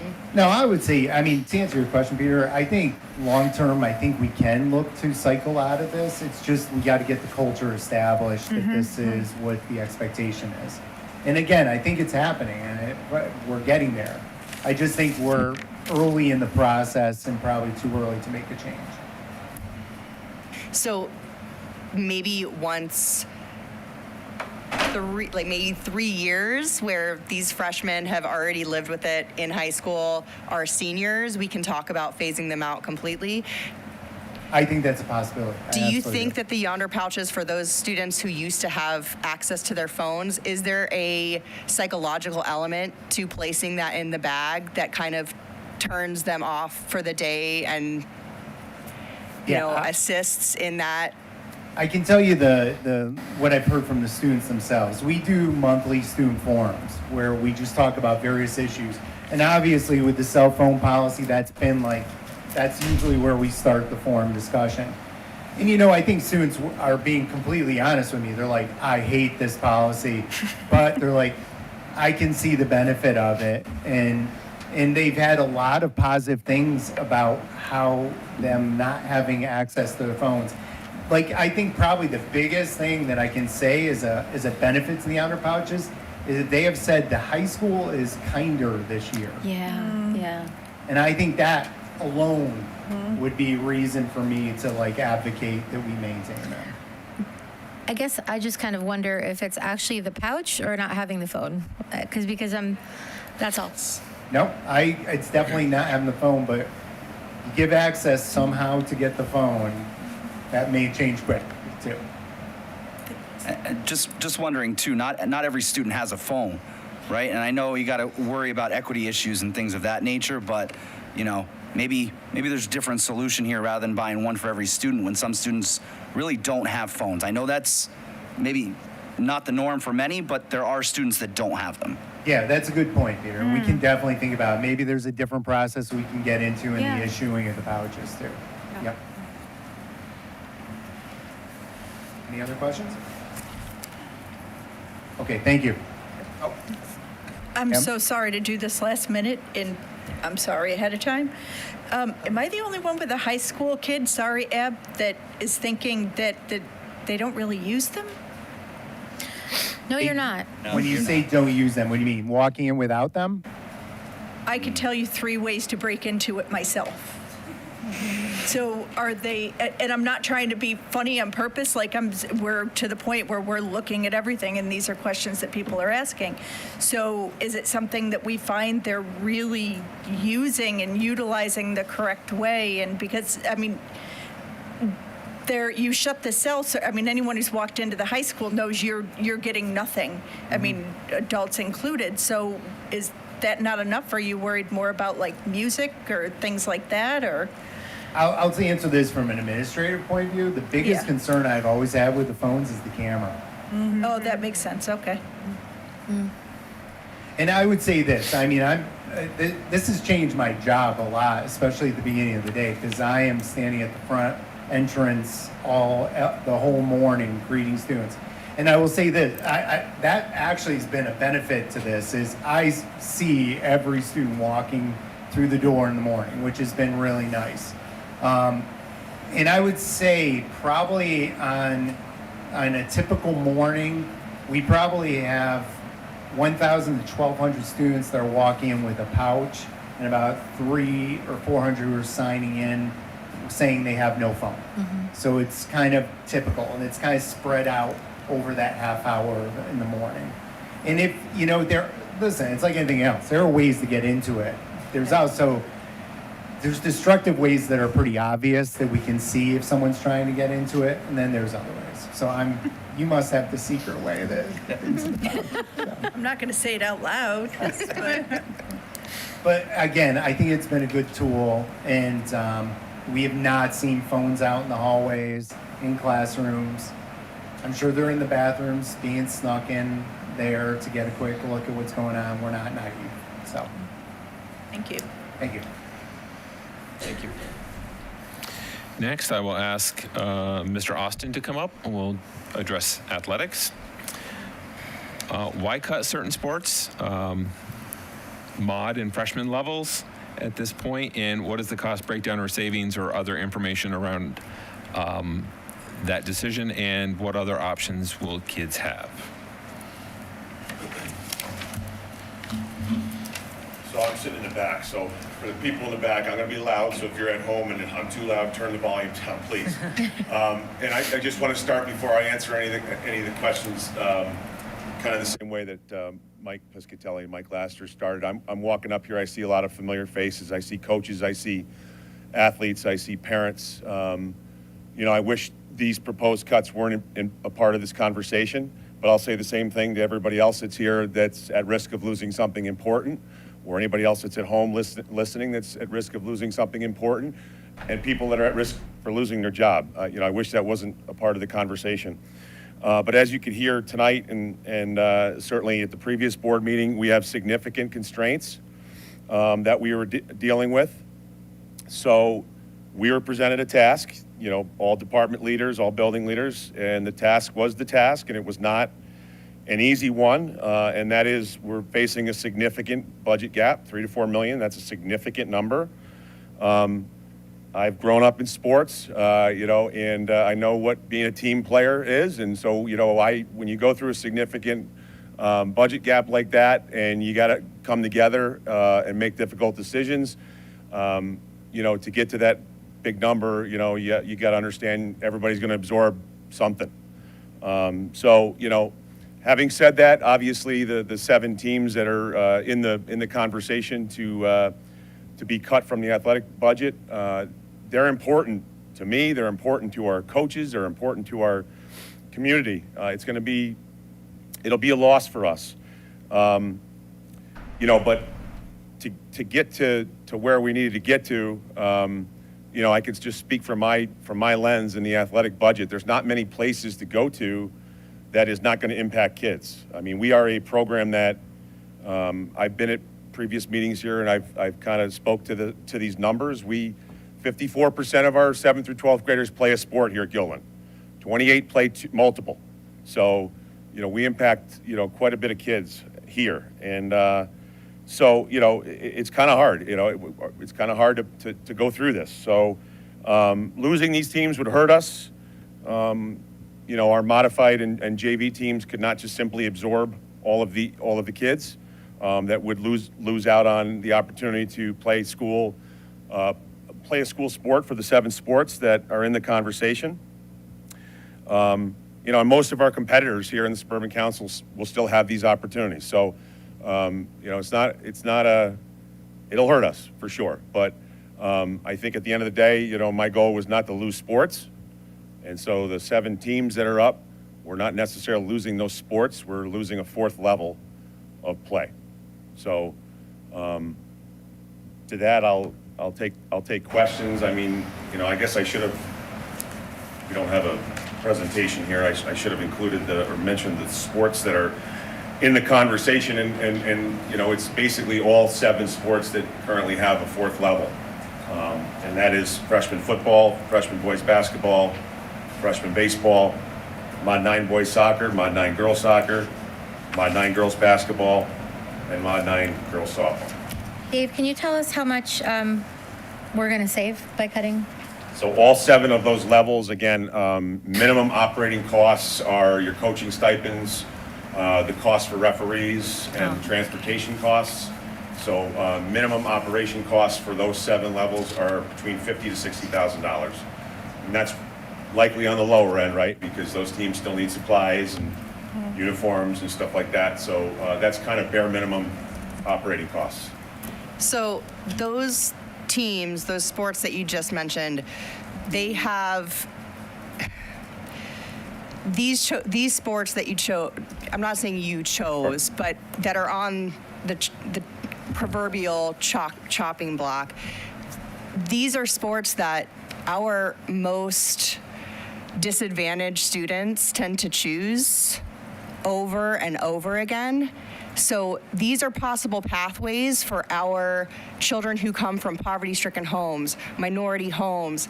These are ways to get them into those later years in sports. And without these specific teams, how are we going to offer those pathways to those students who we don't want to put a pay-to-play situation in place for them?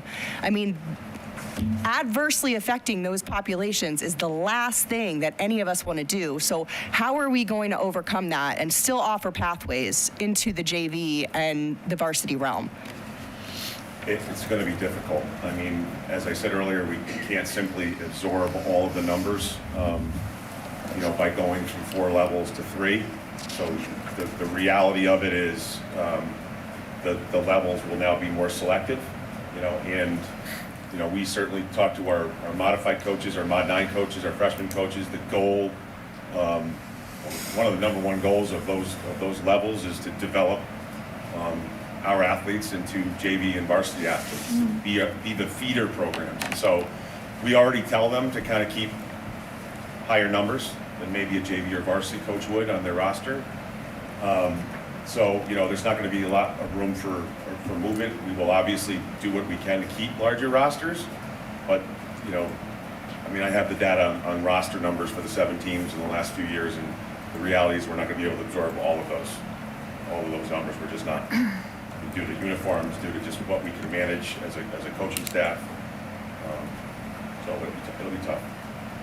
Yeah. To piggyback on Meredith's concern, and I actually had the same concern regarding mask and the fall play for our music and arts students, losing that opportunity. But do you think, based on your experience with us and before that this will be detrimental to students who are really relying on playing in college for scholarships? Because that's also one of my biggest concerns. My daughter's a senior now, and I'm seeing her friends around her who are really depending on being able to play in college so that they can get funding. And if we take a year of this away from them, are we then possibly harming their opportunities later on? So I would just like your opinion on that. My opinion is yes, and it's hard to say that, but that's my opinion. I was an athlete who blossomed later in my athletic career than I did I'm earlier. still waiting to blossom. I understand. Yeah, so, potentially having, 7th, 8th, 9th, and 10th graders lose out the opportunity to play on a school sport because we have to make tougher decisions as a result of losing these levels. Yeah, I could turn away some kids, before they really blossom. Yeah, gotcha. Thank you. I guess one of the concerns I have or comments is, last year we were just talking about looking at Booster Club charge, what families were being charged for fundraising or Booster Club fees, and just really trying to be mindful of the expense on families in light of what's happening with the economy. And you could see where this would turn into booster clubs trying to fund these opportunities and that being put onto the community, and that is hard to go from where we were having that conversation to looking at that. But Rebecca, did you have a question? Oh, Katie, do you still have more? I didn't mean to interrupt Katie. No, Were you good? Okay. Sorry. No, you're good. I just think I think you articulated the problem really well, Dave, and I appreciate it. I think we need to, as a board, come up with a solution. Yeah, right? absolutely. Like these are, today. we are directly impacting students in like every way that has been articulated so far tonight. Right, and is it we've worth been at it for this now for 2 hours? Yeah. Right, is it And worth it for the we just need, $130,000 $30,000 right. savings? And I feel like you said $50,000 to $60,000 worth of savings. To your point earlier, we should be able to creatively come up with something. Yeah. Right. Between the co-curriculars, right, that's $78,000, and then the sports, it's between $50,000 and $60,000. I mean, when you're looking at a 4.1% deficit, I'm kind of wondering why are we considering cutting those things, which directly are gut punches to our students and families, and not looking at what's the obvious top-heavy part of our budget? Which 52.9%, going off your presentation from November, 52.9% of students, male and female, actually participate in at least one sport. So that's over half of our student population. Yeah, we could probably talk for hours about the benefits. I'm for trying to emotional stay within the learning. questions, which I'm trying to figure out a question, or great. that would not be fair, would it? Peter. I didn't ask a question. I started that. Sorry. So in your process of coming to this conclusion to propose to eliminate these teams, was a reduction in the number of competitions across the board for other sports, even if it was just the reduction of one competition and the associated costs with transportation and traveling outside of the section and those types of reductions? I don't know how much that would be, but was that considered? And if we don't have a dollar figure right now, that's okay, but maybe in the future we could get one. I think that'd be difficult. I understand completely what you're saying, but remember, the bulk of our team schedules are non-negotiable. We're locked in due to our league, our commitment to the Suburban Council. So most of our sports, 75% of our, again, that's a best guess, 75% of our schedule is automatically locked in based on our league play. But yeah, we do have some teams that travel. We do have some teams that take advantage of tournaments and invitationals, and but that's, in my opinion, those are opportunities that make, we're in this business in athletics. We're trying to make, our kids' experience in athletics as special and memorable as possible. And I think those things are, I understand. Right. I mean, as somebody that participated in tournaments and invitationals, I remember those experiences. So, yeah, I mean, as I said earlier, there's not really many places you could go in this budget that's not going to impact many kids, but that particular budget code that I have, that we have dues and fees for some of those invitational tournaments, not significant. It's not a significant number. I mean, much of what's in that code goes automatically to dues that we pay for Section 2 and NISPA, so there's not a ton in there. So that's kind of why, didn't decide to go that route. Thank you. Yep. Meredith? So we have booster clubs. If there was a way for parents to coach these teams and that reduces the stipend portion, could we possibly work with booster clubs that parents have created to fund these sports? I mean, the coaching assignments, that's contractual. So, I mean, there's nothing I could get up here and say we could alter the stipend amount. I mean, those are all agreed upon stipend amounts through the contract, through the teacher's contract. And so, but to your point about booster clubs, the reality is our booster clubs, we rely on them quite a bit as it stands. Before I even got up here to have this conversation, before these 7 teams were even put into the proposed cuts, because we don't cover everything in the athletic budget. There's apparel and banquets, and some booster clubs will pay additional coaches, right, on top of the coaches that we pay out of our school budget. So I would say if these cuts stay, I think the next conversation is, of course, with the permission of our district office team and our board, I would be open to the next conversation on how we could be creative. But the reality is, our booster clubs are already leaned on quite a bit. And I've heard that. I've heard that from many of our parents, from many of our community members, on many different occasions. And there's that's the truth. They are feeling it. And so, this would run the risk of leaning on those booster clubs even more. And I think Mike said it earlier, when you become self-funded, you worry about that becoming the long-term plan. And so you're going back to the well, you're in and you're out. So on the other end, are there club opportunities that we could work with local clubs in order to help that, funnel that pipeline into a club situation and possibly help fundraise in some way, or for scholarship students that really cannot afford that scenario? Is there anything that we can do to either, I think the whole board wants to save these. These opportunities cannot be replaced with anything else. So how do we make sure that these kinds of opportunities stay intact while still getting to our budget numbers? Do you have, any alternatives? That's terrible. I mean, I know. it's not a lot of savings. It's not. For It's all the really hurt not a that lot of they're savings. causing. I mean, And I think, sorry, I know, Nina, sorry, I see your hand, but I think that's really important for everybody in the room and everybody watching at home to understand, is that the board is really, we're going through our process right now asking questions, but we're really, a lot of the conversations, the back and forth that you're hearing, for me, is really leaning towards, we're going to get to the point, maybe tonight, maybe in the next week, maybe as we move forward in this process, where we believe that we need to figure out how to fund these items. yeah, I don't think there's a single board member that's in favor. Are there, I mean, I don't think there are. I don't think there are any board members. If so, then speak now. And look, I also, sorry, if I get too far down the road, just say Okay, so, Peter, okay? I'll punch you. Thank you. The 1.8 million doesn't just work. We've talked about clubs and athletics so far. I know Mr. Mayberry has some more questions to get through. I want to make sure we get to those too. But this 1.8 million includes other items. So far we've just talked about these two things. I know it includes other items, so I want to make sure we get to them too. Yep.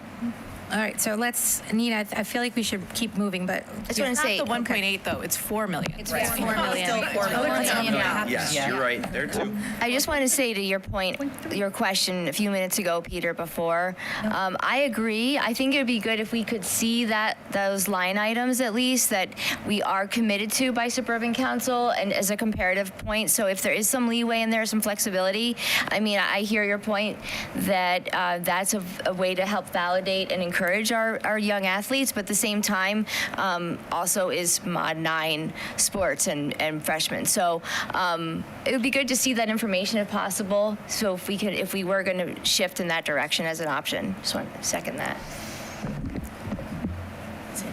Thank you. Thank you. Thank you. Thank you. Thanks, Dave. The next item, if I could invite Ms. Rivers and Ms. Anderson to the front. The next question from the board is, what is the impact of eliminating co-taught Spanish and what alternatives are there, if any, at this time? Hi everyone, I'm Lauren Anderson. I'm the Instructional Administrator for World Languages. Hi, I'm Megan Rivers, Administrator for Secondary Special Education.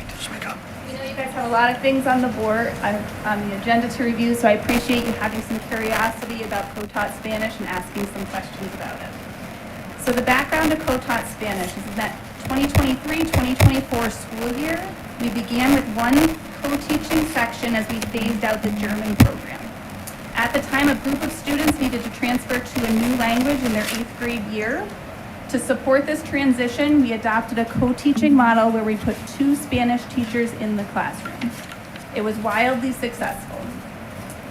The following year, we decided to phase out Language Lab, which was the support we had for students in world language classes. And instead, we transferred those FTEs to more co-taught sections.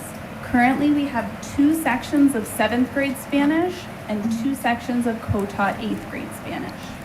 We really focused on using those co-taught sections to support special education students, ENL students, and students who transfer into our program.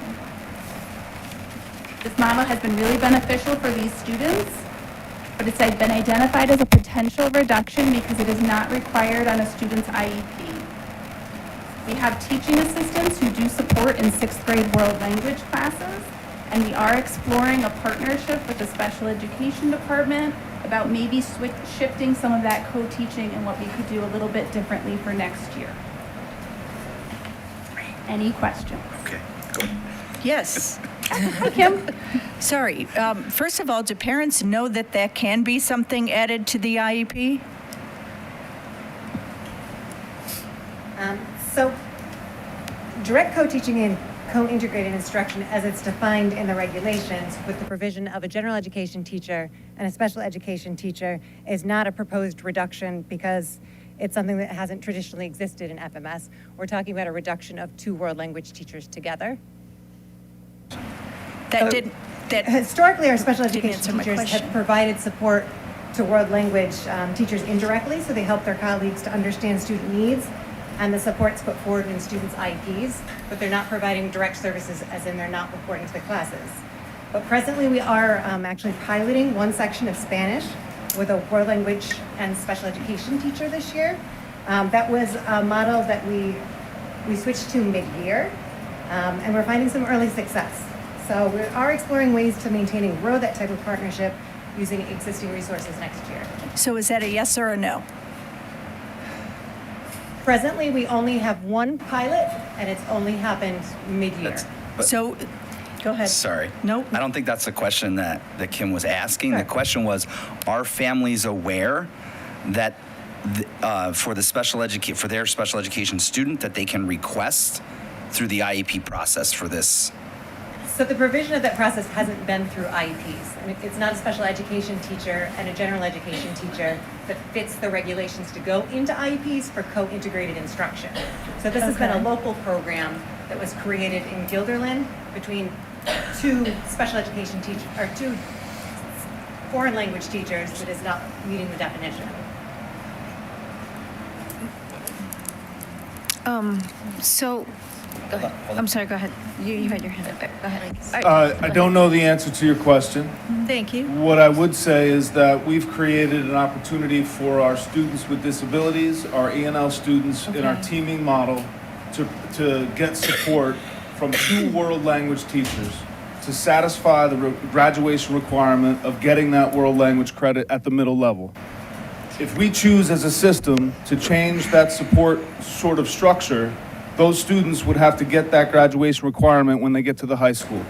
Over the last 13 years since I've been here, the amount of students with disabilities who have been foreign language exempt have decreased at the middle level. The amount of foreign language students with students with disabilities who have obtained that graduation credit requirement at the middle level has increased. So the impact here is that without providing 2 foreign language teachers in a classroom of students who have needs, both ENL, students with disabilities, or other, we are looking at other ways to support them to get that credit at the middle level so that we can satisfy that graduation requirement before they get to 912, so that we can give them more support in the high school level to satisfy other graduation requirements.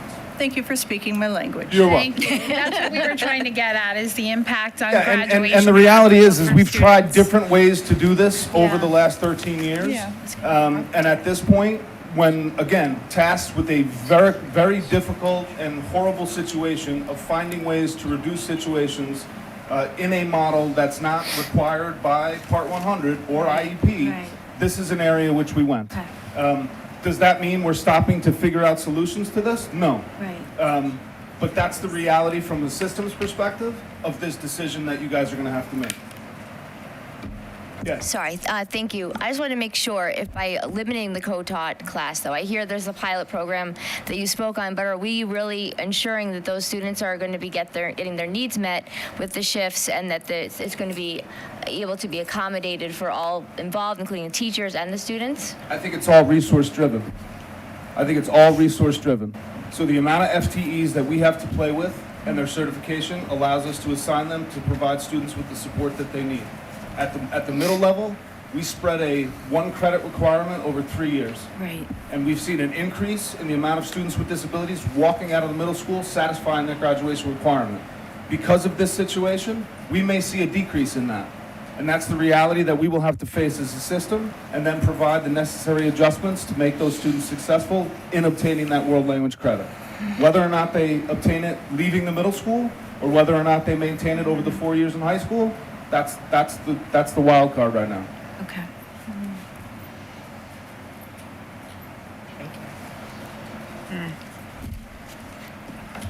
Thank you. Thank you. Thank you. Thank you. Thank you. The next item up for discussion, if I could have the elementary principal who is going to speak to the elimination of TAs at the first grade level. Thank you. It's like all of them. I know. They're a team. They are.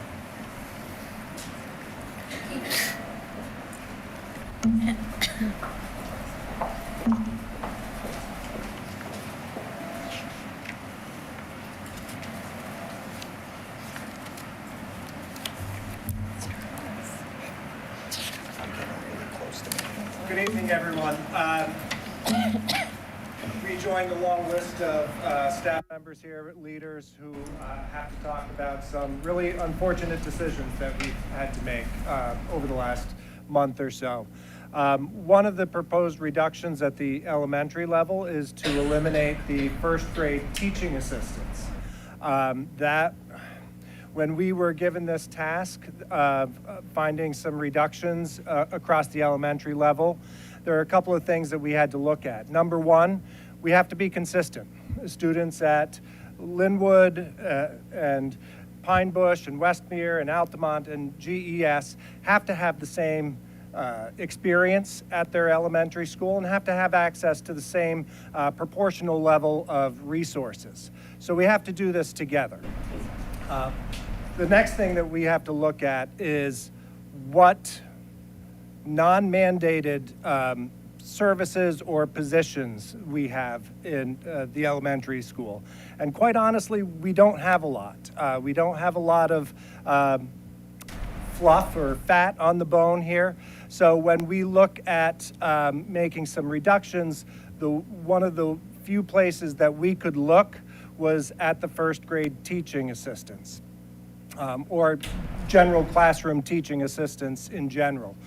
We currently have an allotted number of hours in each building for first grade, and in kindergarten we have an allotment of 3 hours per kindergarten section. We are always looking to try and preserve our resources for our youngest learners first. So we did not want to talk about the kindergarten positions at all, which left us having to look at the first grade teaching assistants. That's going to have an impact on the instruction that we provide students and how we do business. It's going to lower our supervision in the classrooms. And it's perhaps more importantly, it's going to impact how we instruct students. Our teaching assistants are very skilled professionals who do a lot of work with our students. They provide small group instruction in parallel with the teachers. They meet one-on-one with students to provide some extra support. So these are not easy things for us to contemplate.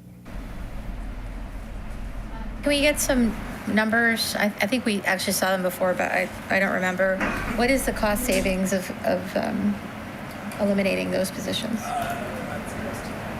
Is that an Andrew question? $281,460. Okay. Thank you, Mrs. Molly-Grocki. You're welcome. Thank you. We all have a different, if you recall last year, we were in a similar spot and we had to propose the elimination of the first grade teaching assistants last year. Fortunately, by the time we got to the end of the budget process, we were able to save some hours. So we all have a different number of hours that is, again, proportional across the buildings. We currently at GES have 9 hours of first grade teaching assistants per day. 6 at Altamont. 9 at Westmere. 9 at Pine Bush. And 6 at Linwood Elementary School. Are these teaching assistants also used in the capacity to assist with in co-taught teaching scenarios? Those No. are separate and apart. Separate, Those okay. are special ed teaching assistants versus the general education teaching assistants. Okay. Any other questions? Yeah, I have questions.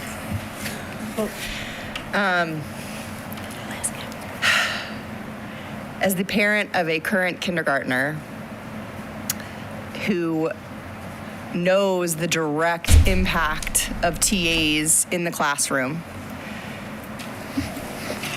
I cannot imagine the strain this would put on the teachers to corral 20 plus students every day. I mean, they're currently experiencing part-time TAs, right? They don't have them the full day. And sorry.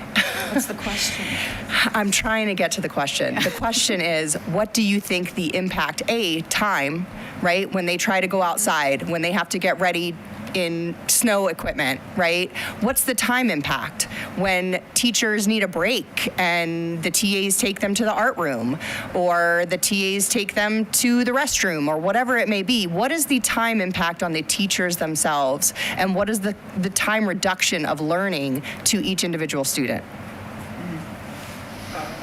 I don't have a specific amount of time to give you, but there is certainly a time impact on that. Clearly, you've seen young students try and put on their winter clothing before.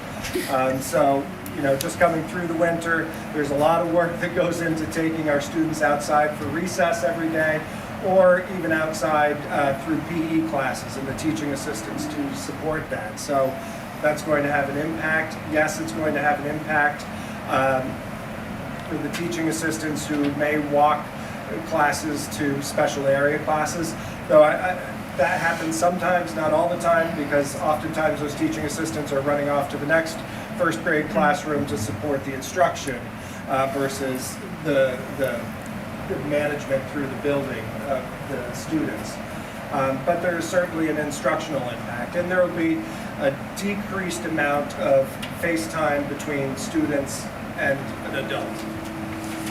I'll just add on to that too. The reality. Come up to the mic. Sorry, come up to the mic, please. Having another teaching assistant, a second adult in the room, clearly helps with routines and expectations. Sometimes students attend kindergarten somewhere else and join us for first grade, so that's their first year. So clearly, two adults can really help establish those routines and engage students more efficiently and effectively, getting to the learning faster. Nina? Has there been any proposal to accommodate the situation by splitting a TA back and forth in two classes, so it's a half day in one room and a half day in another room? I think that's what they do. Like I said, we have 9 hours of time at GES that's spread out amongst 4 classes, and everybody's. Could it be divided further in order to accommodate for? I'll tell you, the real challenge is we really try to utilize those adults for our language arts instruction during reading, writing, phonics, when we can individualize or provide that small group support. The hard thing is first grade, kindergarten often teach those academics at the same time. But clearly, we don't have adults in classrooms when they're at specials. Sometimes they do assist with recess just for supervision, but we try to prioritize those adults during academic learning time and make their schedules as efficient as possible.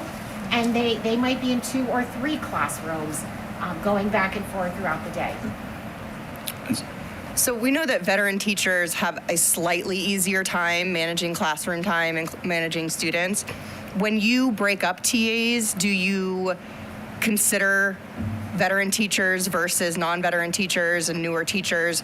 And do you have first grade teachers that will be really affected by this change that maybe don't have as much experience? When we were given our allotment of first grade teaching assistant hours for this year, I think personally, and I don't know about my colleagues, but I think we all went through the same process. It was really more about looking at the classroom and the student needs versus the teacher needs. Our teachers are skilled, but yes, we have differences in levels of experience. But rather than looking at that, I think we prioritized looking at the students in each classroom and which classroom had more student need. All right, thank you. Do you see this being a problem for people or TAs for our special education students? Do you think that they're going to end up taking a little bit of the load that is being replaced by these positions? Did I explain that? I'm worried that the SPED TAs are going to take on the role of what these TAs that are being cut are going to do. I know what you mean. I think you're worried about kind of diluting the effectiveness of the special education TA. Absolutely. I would say it's awfully hard for a professional educator to be in a class of students and not help out. Yes, but it's hard to have to put them in that position when they're Yeah. I think, there are some different positions. There are special education teaching assistants that are one-on-ones that really have to be almost hip to hip with their student throughout the day, versus a special education teacher who works in a co-taught room, who provides more general instruction to students in the class. And sometimes that is working with special education students. Sometimes that's working with general education students to allow the classroom teacher to spend more time with the special education students. Thank you. So, thank you for all that you do in our schools. Let me start there. Thank you for coming tonight. I know it's difficult to face questions like this sometimes, and I appreciate your willingness to be as forthcoming as you can be in this setting. My question is, as you work through this and you use data to inform your decisions, what other processes or thoughts or shifts in the way we operate as a district came under consideration?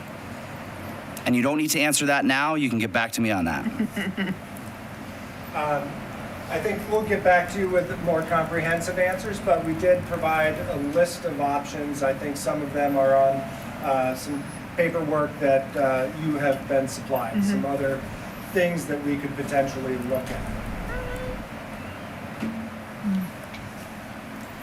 Thank you so much for this. I think to speak for everyone is I continue to be dismayed by the student-facing impact of everything that's been presented tonight. So, to your point, what is on the superintendent's draft budget that is not student-facing? Thank you. To meet this $4 million budget deficit. It's all going to impact. I can't speak to the overall budget, but I think everything that people were talking about this evening is going to have an impact on our students. And I think everybody here, has that understanding, and it doesn't settle well with us. We're, like Dave Austin said, we're a team in this effort. Yeah. We have to do this together and each share a piece of it. Thank you. Thank you. Should we keep moving forward? It sounds like we're coming to a point where we're all on the same page, but I think we should get through the questions and follow the process, where then we can discuss what next steps are, et cetera. Okay, Dan? Thank you. Thank you. Thank you. Thank you. Mr. Piscatelli, if I could have you come back to the front. Third times you're up. You're interacting with a student, I know. The rationale for the proposal for the high school TA math position.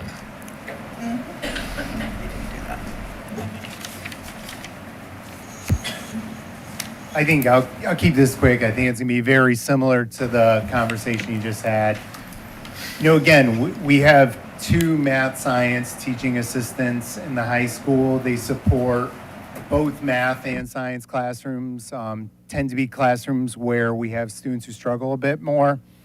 It just really came down to hitting our target, and we had to look at each department. And for our math department, we were like, okay, we'll have to make do with 1, and we'll just have to spend our time planning out where are we going to prioritize their support in the classroom. And that's really, in essence, how we came to that decision.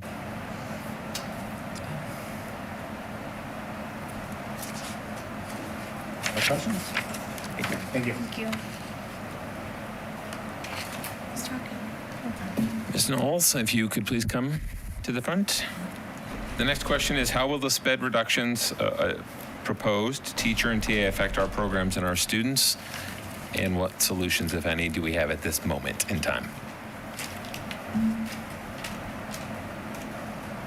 Good evening. My name is Lisa Knowles. I'm the Director for Pupil Services for the district.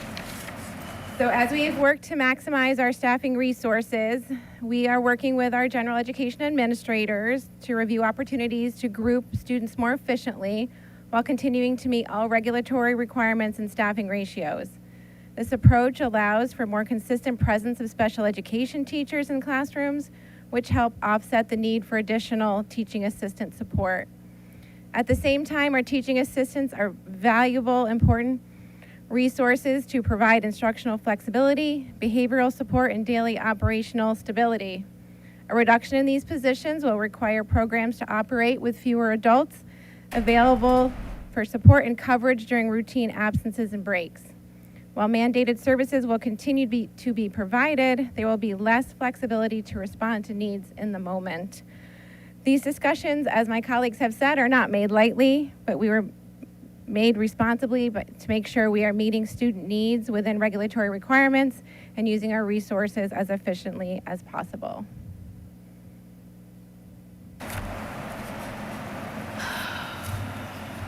Any questions? I think so. I'll be honest, it's not that, and I will have a question. I'm just so, as this night goes on, I'm just so profoundly sad. Yeah. So Me too, Kim. it's, by the end of the night, I'm just, Phrase it like a question. Will I feel better soon? We are working yeah. to ensure our students' IEPs are met, using our resources and grouping students with effectively and efficiently so we can maximize our resources in classrooms. is this with the special education teacher cut at the high school? Like how, this is, So that's a separate, yeah, it's, so that is through attrition, and it will Okay. result in a redistribution of our co-taught sections. We have co-taught classes on IEPs we have to meet, so there may be a fewer, one fewer section of one, say, for example, English to offset a science. So we'll be having to look at clustering and grouping more efficiently, as well as maintaining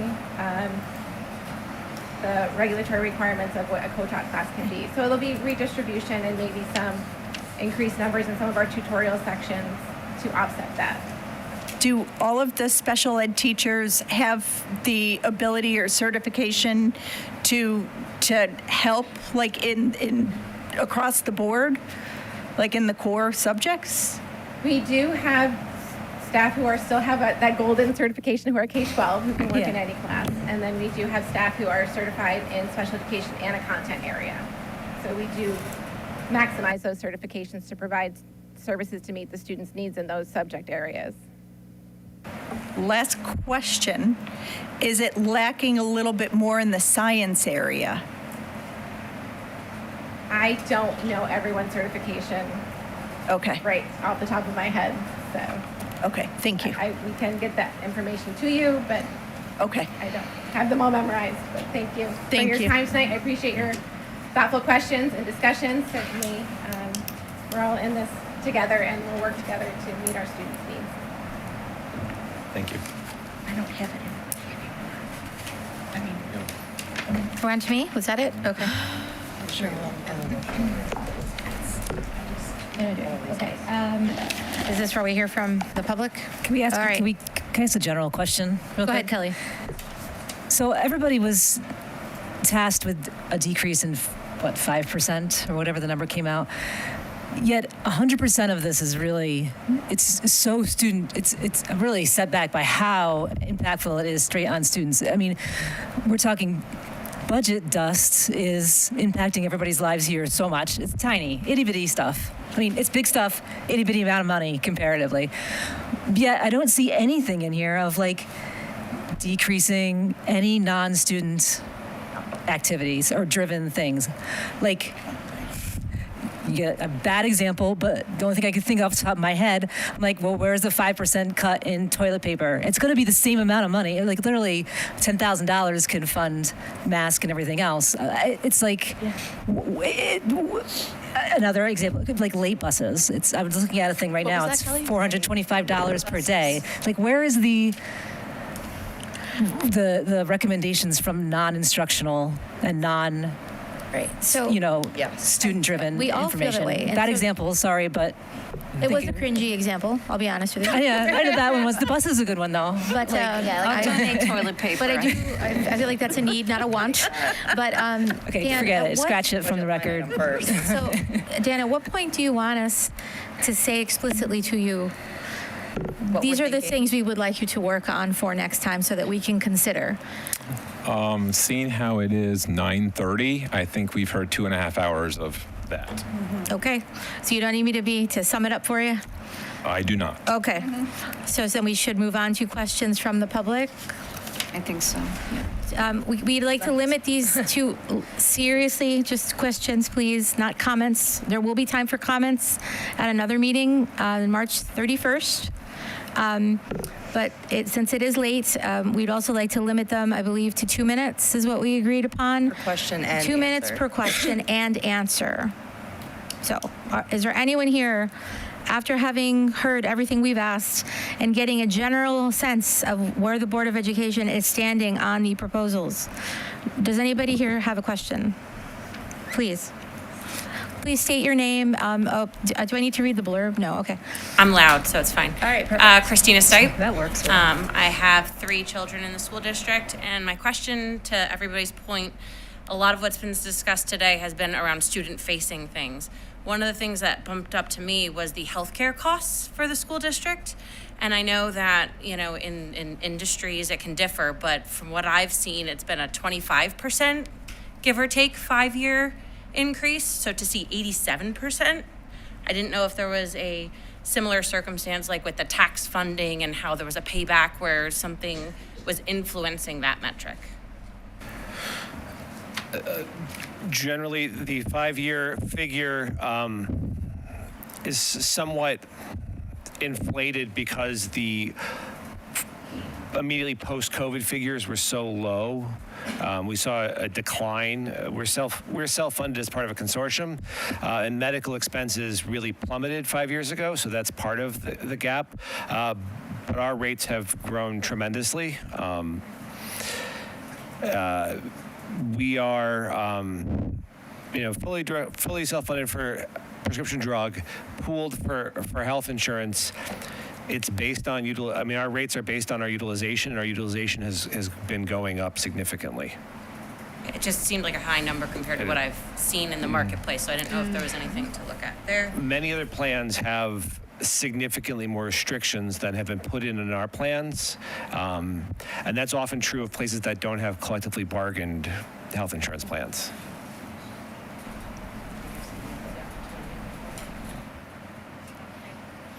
Anyone else?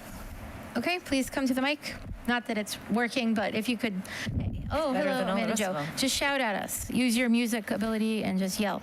Hi, everyone. My name is Amanda Jo. I have 2 children in Altamont Elementary, and I'm also the president of Guild of the Music Parents and Friends Association, which is the music booster organization for our entire district. My question, leaders throughout the district have been tasked with finding reductions in their areas, I will call them areas or departments or school levels. I would like to know, in part of that ask, what was done to ensure those asks were equitable through different areas, departments, and grade levels, and what will be done moving forward to address equity, not equality, while proposing further cuts. So, for example, is high school told find $5,000 worth of cuts, and elementary also told find $5,000 worth of cuts? Or was there some sort of proportion to different departments or areas or school levels? The percentage was approximately 5% within their department. So a smaller department, at 5% is a lower number. Departments that spend more money as part of their department a 5% would be a greater number. Thank you. Okay, you're welcome. Do I have time for a second question, or is that not fair? I'm okay with it. This one is for Andrew. When it comes to the town and businesses being reassessed, are there any actions that the school or the public and community can take to urge the town to have those reassessments done? You said there was no particular time frame set in laws or anything, but is there any action that we can do as a community to help get those things reassessed now that business is more back to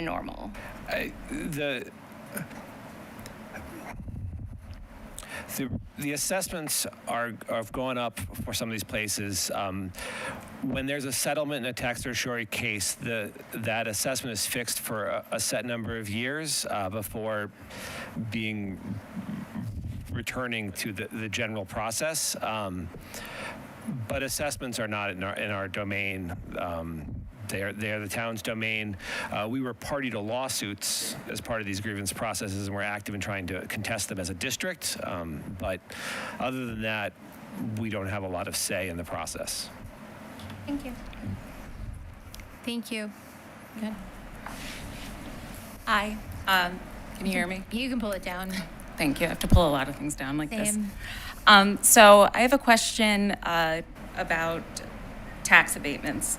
Have we ever considered having someone from the school board join the board for the Guilderland Industrial Development Agency so that you have more of a say on where tax dollars are going? As far as I can see, there isn't anything preventing someone from the school board joining. But I know, with Pyramid, Crossgates, Costco, they've received significant tax abatements, and I think if we had real input directly from the school board, maybe it could have an impact on where the funds go. So that's a great idea. I know that as a unit, we have requested of the town and of the town zoning board and also I think the library board was also asking that we would like to be part of things, but we have not thought of, to my knowledge, what you just proposed. Yeah. And someone write that down. I wrote it down. I would love to do it. Thank you. Also, I'd be on it. I think you actually wrote in a public comment. I did. I just wanted to share it here. So. Because I thought, oh, that's great. That's a great idea. Thank you. Yeah. Okay. Great. Thank Awesome. you. Thank you. Anyone else? Yes, please. So we'll be hearing from him in about an Hi. hour. Hi, I'm Emily.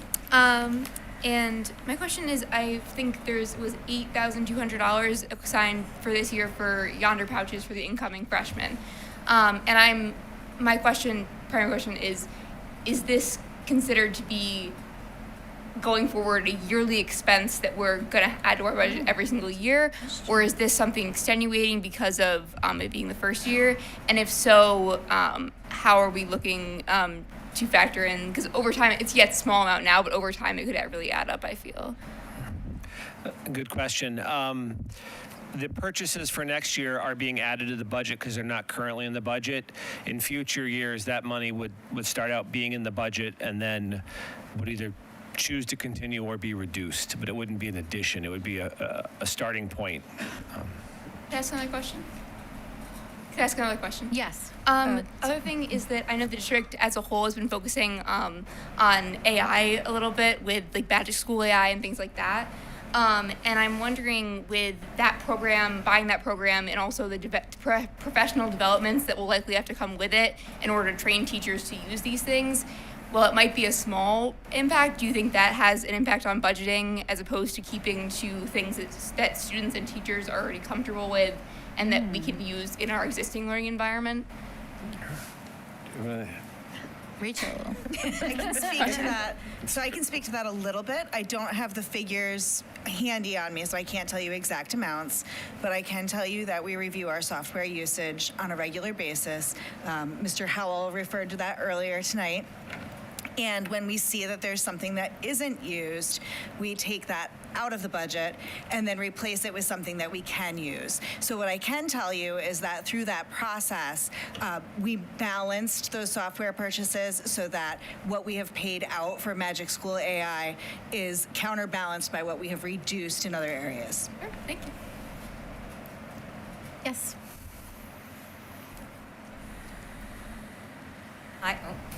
Hi, Andrea Unser. I have 2 kids in district. I'm also a Guilderland High School graduate, 2005. Met my husband here as well, and he actually wanted me to ask this specific question. So we keep our kids here. Obviously, we lived here. We love the opportunities, and it's really sad, and to your point, to see a lot of these disappear. And so we're wondering, how do these cuts in school and athletics keep us competitive to other districts in the area for current or incoming families? South Colony's budget looks pretty good. So short-term knee jerks will lead to long-term injuries. I guess just as an aside, we really don't want to leave here. We really love it here. So just help us out. Thank you. Did you have another question? Or Nope, no? that was Okay. the question. So how, Who wants to answer? yeah, so how is this going to keep us competitive with the other schools? I mean, I have an answer, but I don't think I'm the right person to answer. Go ahead, Dan.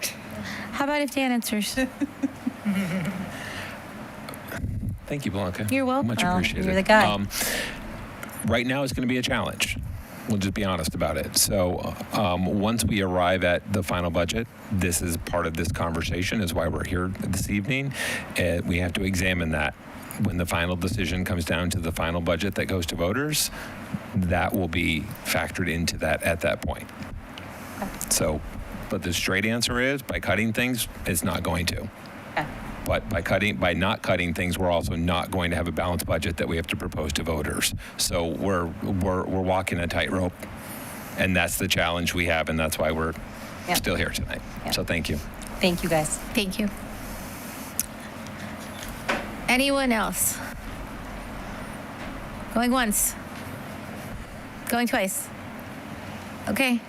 Can I continue my comment? Yes, please. So the only other thing I wanted to add, since ending on that note was actually a perfect note on that. One of the things we also have to remember in making the budget for a school district, there are a number of unknowns that happen over the course of a year that if we develop a budget in such a way that we save everything and yet trim a lot of things at the same time, there will be no room for play for additional things that may come up along the way. So if a special education family moves in August that needs additional services that require us to send them out of district or purchase something else, if one of our boilers needs repair to a degree that is beyond the budget, there's going to be less and less room to pull for some of those expenses. So those aren't the only examples, but I just want to make that clear.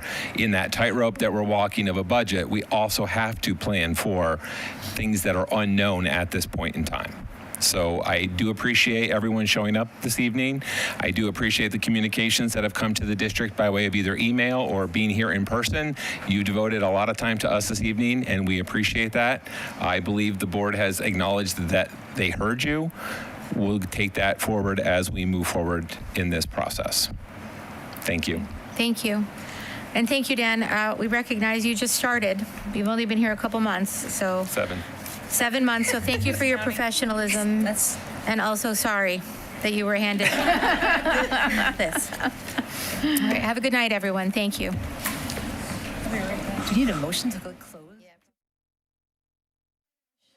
Motion to adjourn. Second, Kelly. Do we open? All those in favor? Aye. Aye.